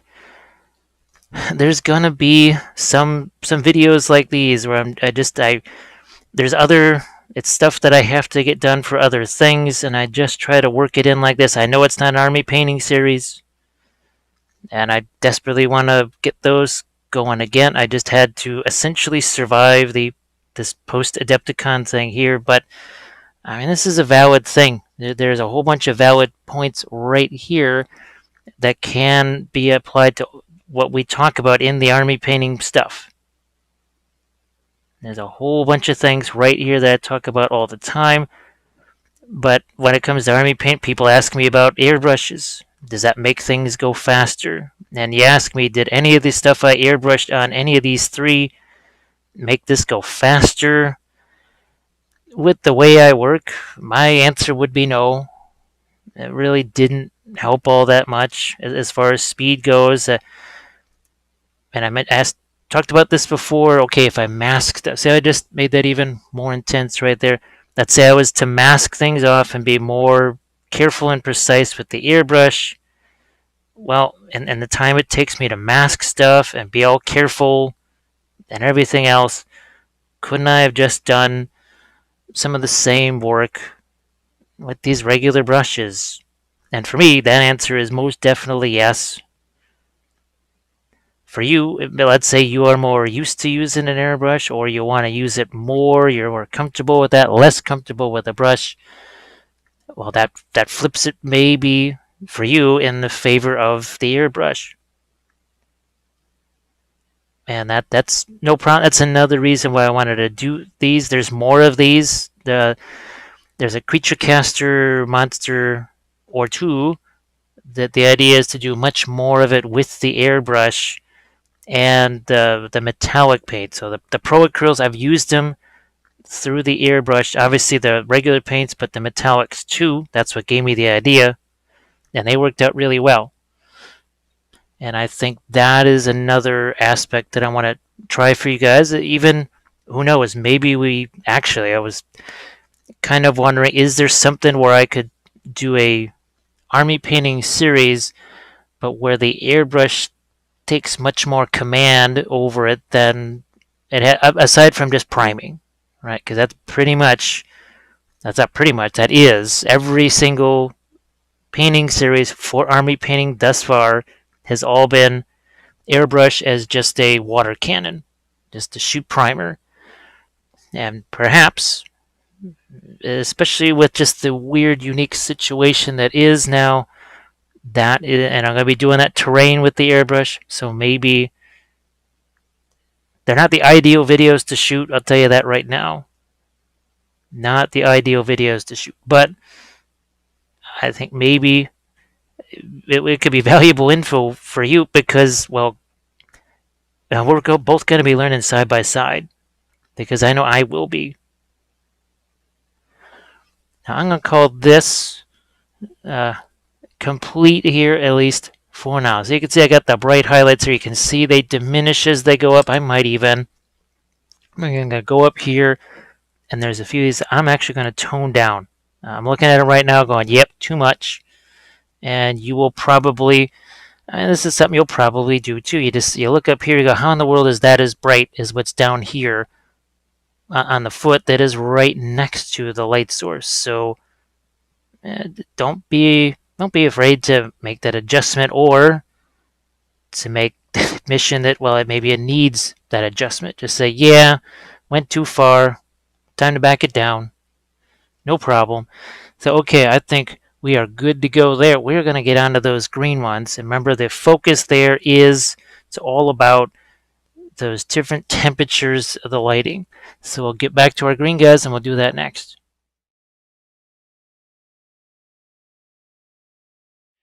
We're going to dive into the green guys, and we are going to dive into, so I've got my, I'm going to put a little bit more of this out here, maybe in a, yeah, that's again some of the golden, it's fluorescent yellow, because we want to make our green over here. We want to make that nice and not just bright, but on the lower section there, we got to make that warmer. So we're going to use, just like we did with the orange, right? We take the yellow, throw it in here so it gets brighter, but it also stays on the warmer side. Well, let's see what we get here. Let's see what we get, and boom. There we go. Now we got ourselves some intense light green. So see, that's more like what we saw from the orange here. So we're going to start out, we'll do this first here. We're going to really blast this on both of these guys. We haven't really messed around too much with our greens down here. So let's just dive into that a little bit.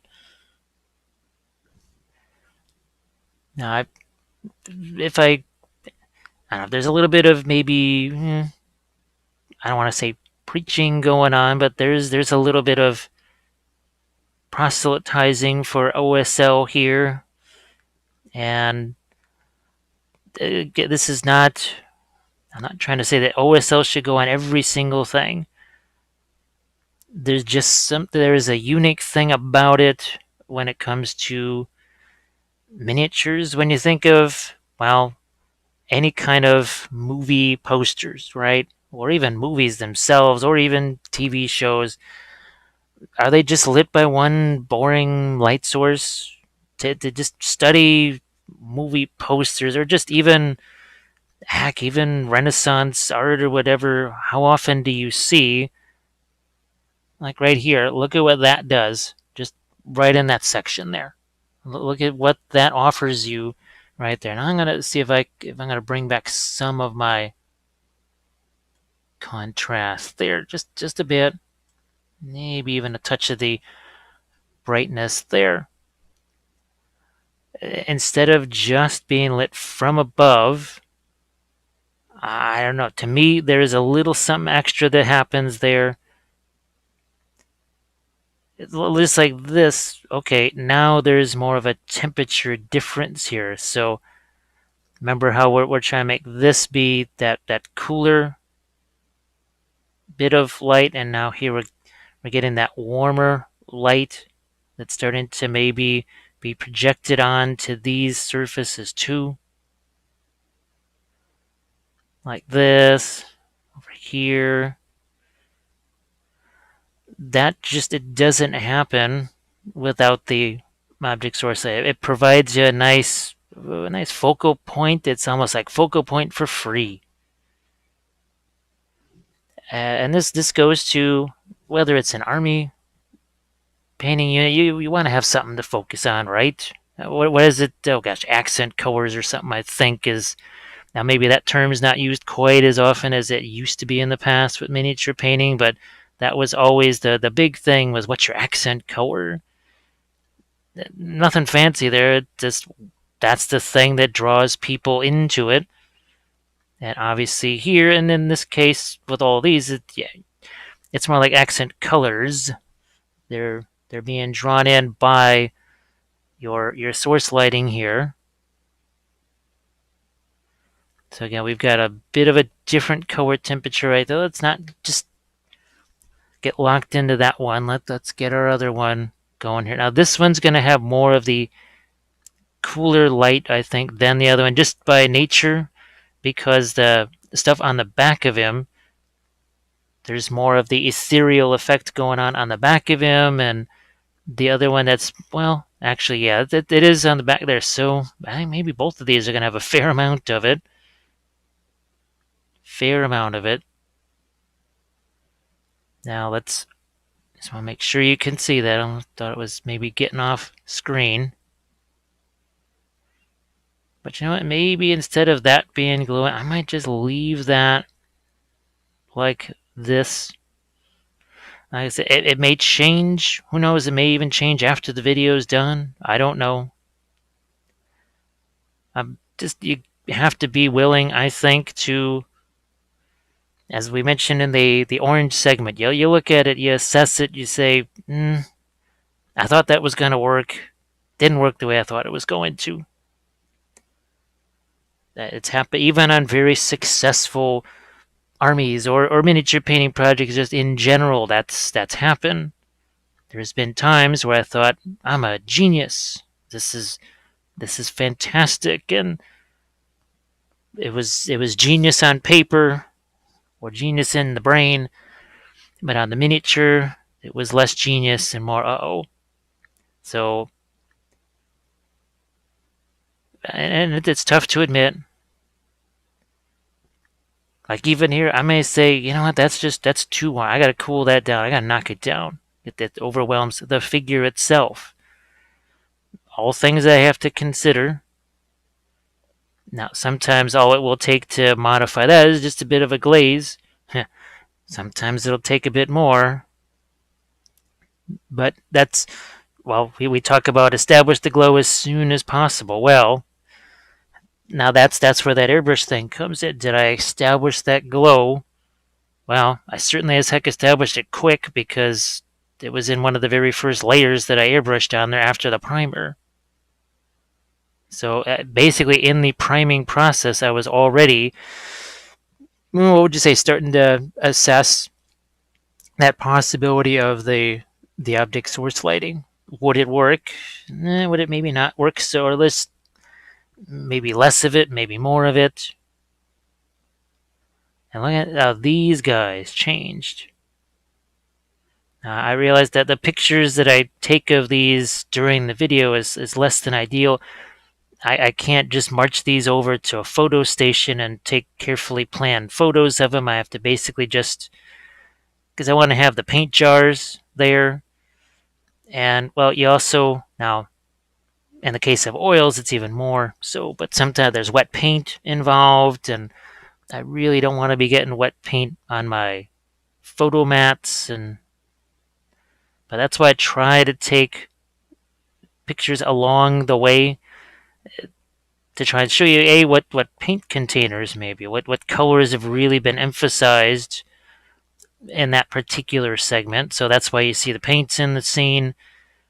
And then I try to give you the figures themselves in the rawest form possible. So there you go. See, we've got that pretty well, I think, set up there. Now we got to work back the other way. And here, I'm maybe even not going to use so much of the fluorescent paint. We're actually going to go a bit more with just the regular grains. We're going to get back here. And you can see how that's significantly more towards, say, jade. It's a very much a cooler green than what we, not very much, it is massively cooler green than what we used on the other side. And it might even go cooler than that. Might even not have it be quite this light. And as some of these areas, I may go back and do a bit more in. after the video. So if they look a little bit different, say when I post the Instagram pictures or whatever, there's times. So what was it? The Harad guys. I'm going to be going back over them just because well, I was trying to work on a new paint, and since we worked with it there, I've found better approaches with it. So as I add to the army, well, I'm going to bring back the ones that I worked on, and then I'll add to them, maybe refine some things. It doesn't have to be completely the end of the line for a miniature just because you say, well, okay, I don't want to be painting that anymore. Well, for a while, sure. See, we're just, again, we're doing the working with the cooler colors here. We're going to cool that down even more. I got a touch of the transparent blue here. I'm going to go back a little bit more of the transparent green. We're essentially kind of not having any of the fluorescent stuff at all. Now, actually here, what would be interesting to do would be add some of the fluorescent blue to it, because it would let us have the sort of jade look, right? That sort of greenish look, but and pale green, but still have maybe the intensity of a fluorescent. Now, what I'm going to try and do in a live session very soon is actually another video where I take some of the fluorescent paints and not just do object source lighting, but maybe even use those in the metals, because it's covered in metal. Obviously, these just don't have, except for our large giantess there. She obviously had some armor, but you can see how that has just it's got a bit of a cooler look to it, almost more bluish. Yeah, looking for a more ethereal look. You can see how much darker this is when we compare it to what we just did there to that. So I think you can see straight away the difference. Yeah, look at that. That's, yeah, I think there's definitely some value in these exercises for you that maybe they don't have. They're not like a dark sword figure where we're trying to do this one specific thing to this one specific dark sword figure. And actually, I've got, well, speaking of specific things, the next dark sword figure it's another one in metallics. I'm trying to, what would you say, string those together instead of just, well, here's one where I did a metallic thing and then a month later that's when I do the next one, or 2 months later. I want to try and have, I already did the one army painting series in metals, but I want to try and do several different things with those, see what I can learn. I do something like the creature caster, large monster there, do that in with a lot of metals and the turbo dorks and stuff, maybe through the airbrush. It just takes you in a different direction there for those that maybe are more comfortable. Like we said in the last segment, maybe just either more comfortable with the airbrush or it's something you want to try. Maybe you took an airbrush class. Well, you didn't take one at Adepticon, and you ain't going to be taking any of the classes this year, but maybe something online. Okay, well then check that. Maybe I am going to, well, alright, maybe I am going to have to be the one that dives a little bit deeper into the airbrush here, and not that there's any shortage of really spectacular airbrush tutorials out there, but ways to kind of make that work with what I show you on a regular basis. Maybe that's a more accurate way to put it. I'm going to go back to the other one here. Just don't want to get locked into that one too much, but you can see I'm really sticking now to this cooler color. I also want to get some purples in here, as crazy as that sounds. But it would be purples mixed with the greens, so now you would have more of a grayish type of thing. Actually, you take the purple and we've done it before actually, the transparent green and the transparent purple, you mix them together, you actually get more of a bluish color. Interesting, very interesting.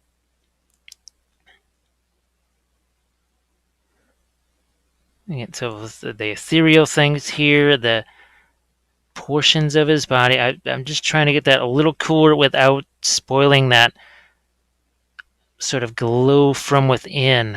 I don't want to lose that much. I gotta make this a little darker here, so I've got again my transparent green. Oh, what have we over here? I just don't know what that is, but now this is hilarious. We've essentially made the jade color from the Pro Acryl range. That's basically what we've got going right now. That is hilarious.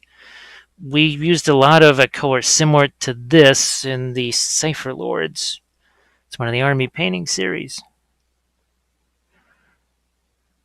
Now I'm assuming that that's some kind of either supposed to be teeth maybe or something along those lines. Not quite sure, but now I'm going to dive into some of this, trying to basically make that a little bit on the cooler side, a little less on the fluorescent side, because now then the yellowish lighting over here, that just it forms that center of interest, that focal point that we're talking about. Here's some more this away.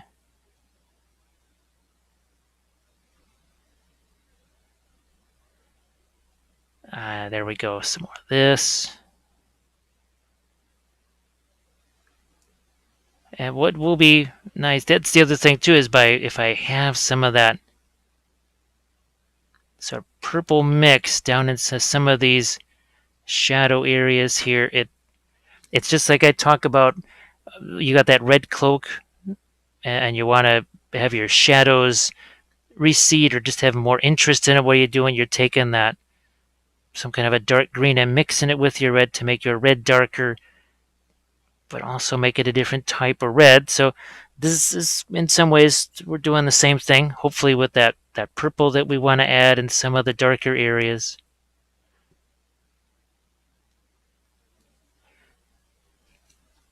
Yeah, and here you can, this is neat because now that this, I tried to place the skull there so that you could have not just reflect the light over here, but now you've got, okay, this cooler interior like this with the kind of juxtaposed with that warmer light coming from the skulls. Let's get a little more of that.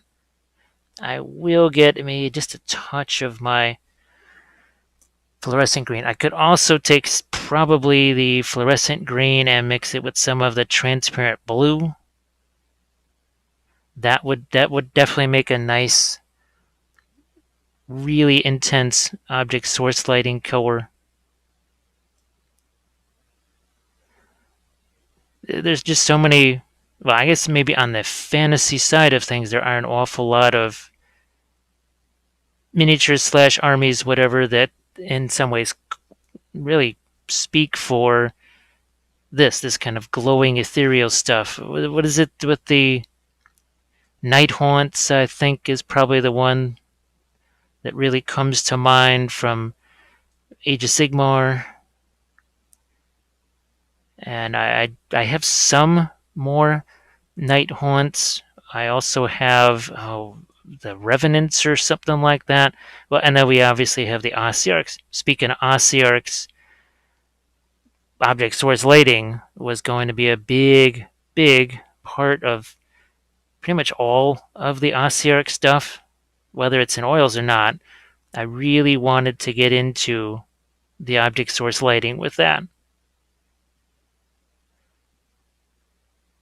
Now, I think you can see this starts to emerge, and now I'm really glad I just left that be darker. And that's the purple down in there. I will probably Try to reach in there and get a little bit of a highlight going on that too. Now, oh yeah, we got to get some stuff going here too. I think, yeah, that's a little better. But if it's too much, I'm gonna go back into here, knock that down a bit.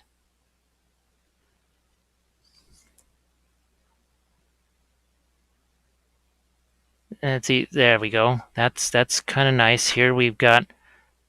This is the. That's your. What green is that? That is the transparent green, mostly by itself. Remember, essentially using it a bit like a dry glaze.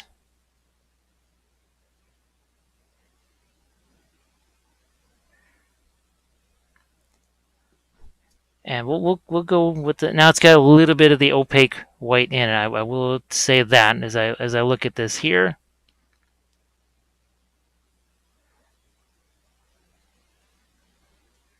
But I'm also, you can see I start to maybe darken down.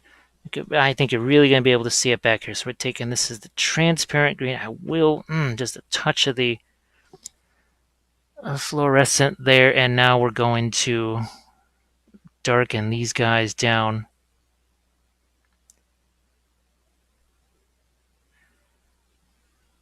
I'm just going to have, after this, I'll do one more sort of a final details, final thoughts segment here.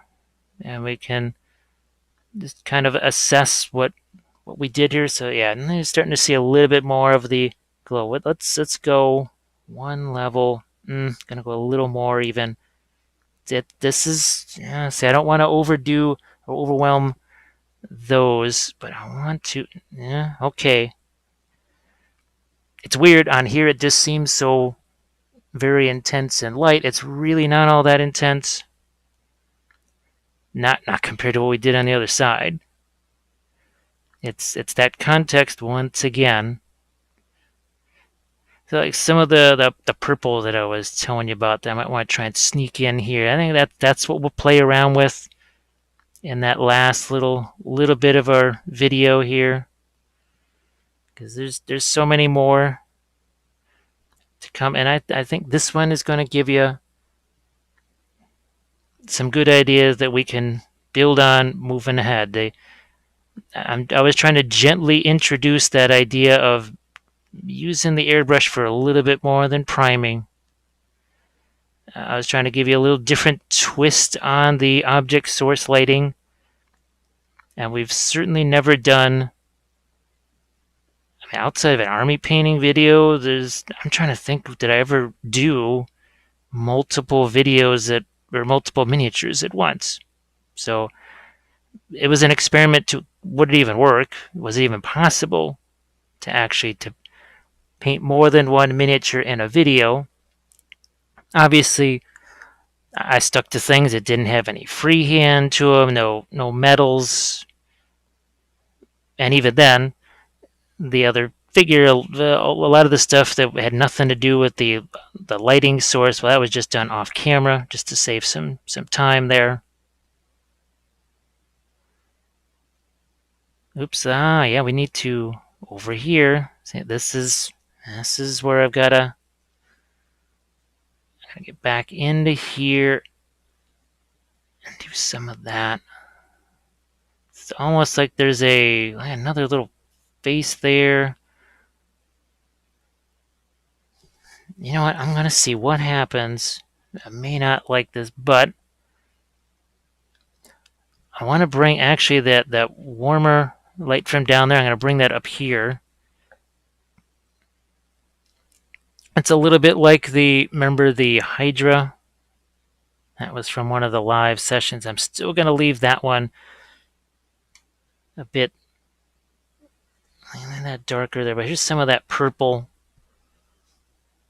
I don't even know if you can see me trying. Yeah, I can get some of that in there. And I'm even going to try and get some of that here too in some of these, the mouths there. Here we go.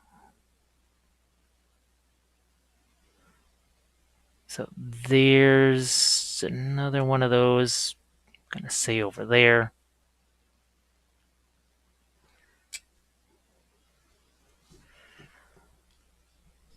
And just one more shot of the purple there. And speaking of the purple, now we're going to try it. See, I'll just give a little quick preview here. So we're going to try and work some of that maybe into some of these other areas here. Just to see what we can do with that. Yeah, see, that's an interesting little...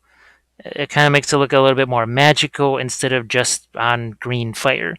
Okay, so what we're going to do is we're going to add some more of that purple to these couple of Mantic figures here, and we're going to do that next.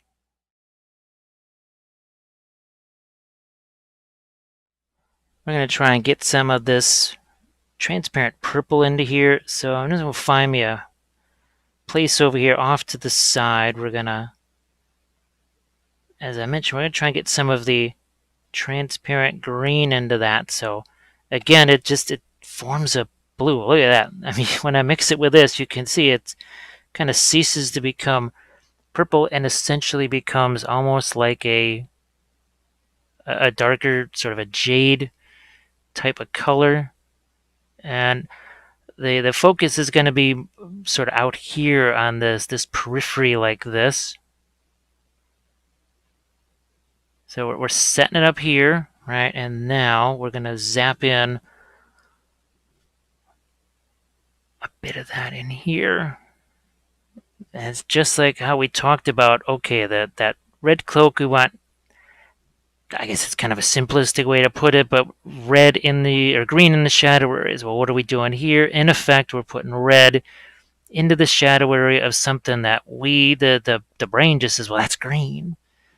But guess what? In a lot of the shadow areas, we snuck in essentially a purple color. Now, I'm going to do a bit of a glaze up here. I'm just trying to bring out a few, yeah. Trying to clarify a few shapes over here. That's something that I'm going to go back in off camera and work on some of the little bone type shapes in there. Yeah, you can see this. Now here, it's even more of the purple is going to work its way in here. But that is not, when people look at this thing, not just from let's say a distance of 3, 4, 5 feet, but I'd say even from a couple feet away, or even less, they're not really going to notice, oh yeah, look at that, there's purple there. Now over here, we're going to make our lighting effect just stand out that much more by darkening that. I'm going to go back. I'm going to add more of the... That's a little bit more of our green. Sorry about that. I think one thing that's going to happen at this time of year, well, despite what's going on outside the doors, there is going to be a bit of an allergy type thing. Especially, well, of course it's raining, which always tends to bring those out too. But see, this is that. It looks like we just added blue, but it is actually purple and green mixed together of the transparents. I actually didn't really need to put that transparent blue out on the palette because in some ways I've already got it. And you can see what we're starting to do here. Look at what we did. Remember on that other figure say we're starting to darken down the wispy tendrils there. Instead of just with just another, so I could have just taken the transparent green and done that, but here, something a little extra to that. Rather than just the transparent green by itself as we make these tendrils a bit darker.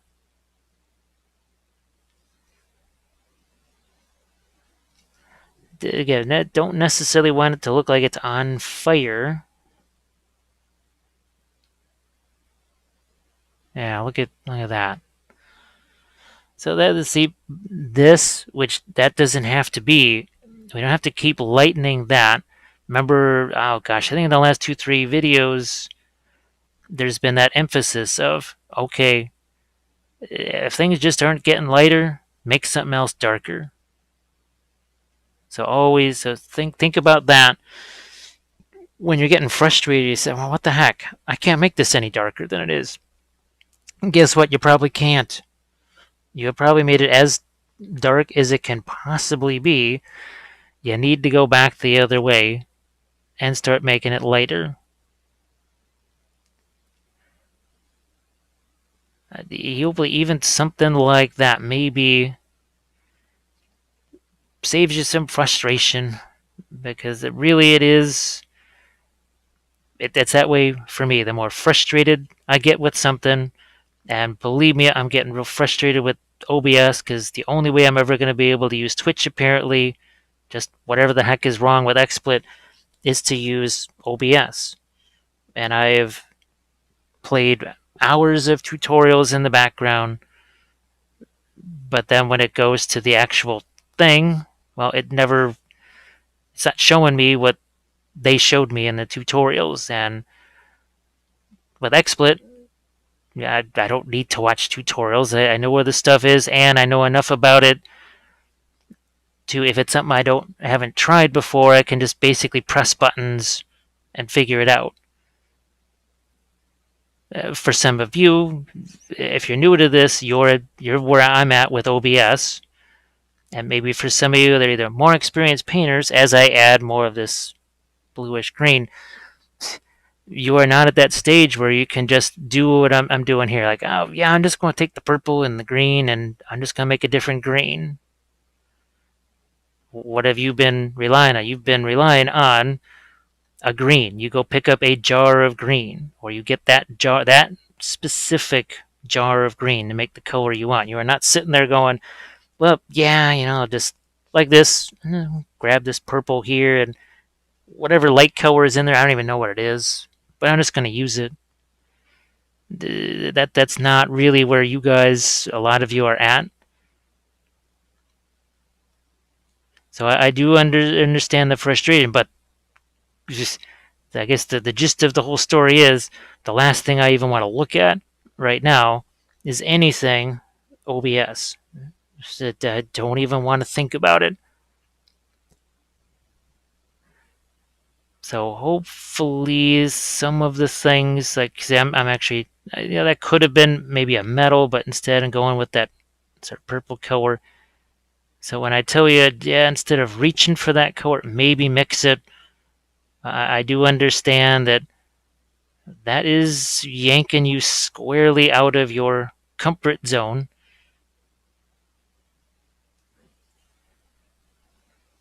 And I don't want it to seem like I'm sort of yelling at you, giving you a hard time or something like that. All of us just, there's, we learn at different paces too. I know I do. I tend to have to see something a million times, and then for whatever reason, it clicks, and then it never goes away ever again. It's there permanently, and it's something I can expand on. See, I just got the purple in there now. I do have. There's actually another. They're an older set of Mantic miniatures. I already have them prepped.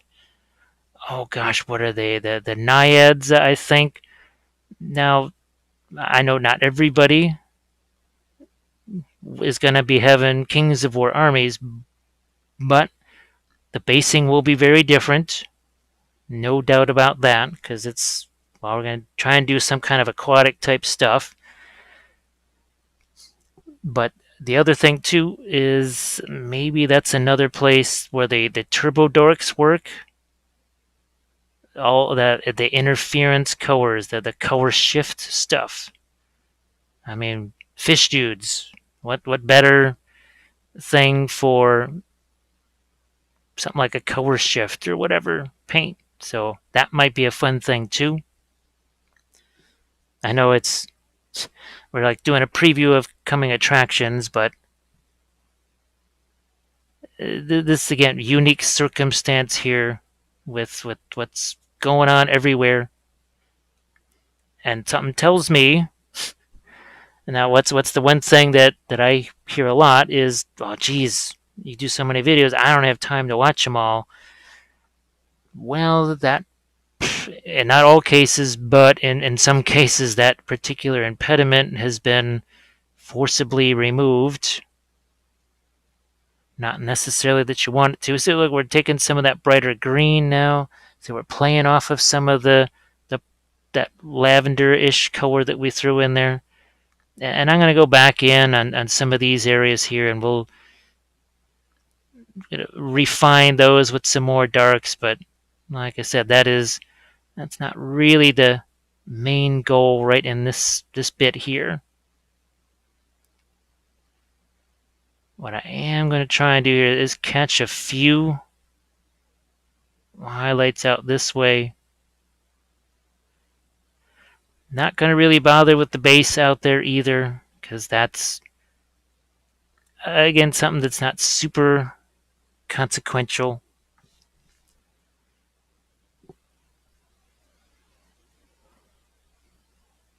And you notice too, look at how this is not a continuous line. We talk all the time when we're doing the non-metallic stuff, right? That we break up those lines. Well, we're doing that here. We're just going to touch a couple of areas like so. Let's get a little lighter in here.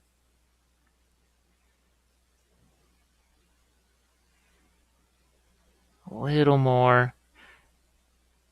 Yeah, there are some more of the newer Mantic figures that I thought could be one I thought could be really fun for an oil painting exercise. A couple of them could be. So you'll see some of those creep in here. And well, potentially now you've got the time to watch more of these than you ever thought you were going to be able to watch. Yeah, there's some really deep areas there. A little bit deeper than I expected.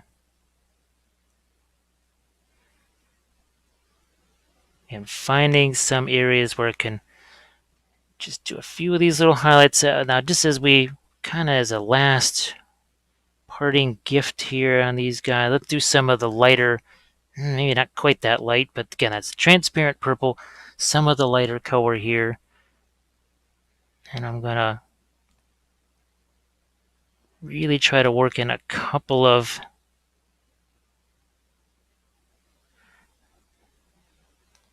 it's interesting. Even I'm looking through this through magnifier, and it's actually hard for me to spot some of the purple that I put in there. So means maybe I can throw in a little bit more here, and a little bit more over here. Oh, let's see if we can't drop in just a touch more there. Yeah. I just want to say a thank, well, especially now in this time right here. Well, it wasn't for, I mean, the Patreon page it was helpful just for the, being able to do armies again and try new things and all that. But right now, basically, the camera would be off because webcams don't work so well when you're living on a street corner or under a viaduct. So, and that is pretty much now that's the level that the Patreon stuff ascends to in these unusual times. So I will reaffirm my thanks for sure to all the folks that support this, because, well, now they really wouldn't be possible. Like I said, internet and electricity, those usually go hand in hand with money. So, I mean, camp solar stoves are great, but I don't think they run a whole lot of internet. So, yeah, you get a little more bandwidth in a house with electricity. and it's less, well, hopefully less rainy and cold inside the house too. So like I said, I hope that this was fun for you to see. It gives you some ideas. That's all it's about. Is just giving you some ideas. That's all. Yeah, let's just maybe a little touch of that here on the fingers. Is just kind of a little last bit of a touch right there. So thanks again, everybody. Like I said, we got a lot of fun videos coming here. So yeah, that was a really fun exercise, and I'll catch all you guys next time.